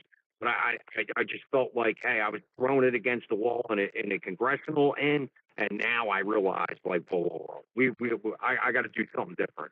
We're not being effective. Now maybe we can be effective. Absolutely. Barry, my good friend, it's up here silently helping out. Final words here, bud. I have an plan. Those data centers are to power up our spaceships, not resisting. Thank you. I'm just teasing. Great space. Thanks for having me up here. I like the substitute teacher with the principal sitting and watching. Great space. You never know what you're gonna get. A little box of chocolates.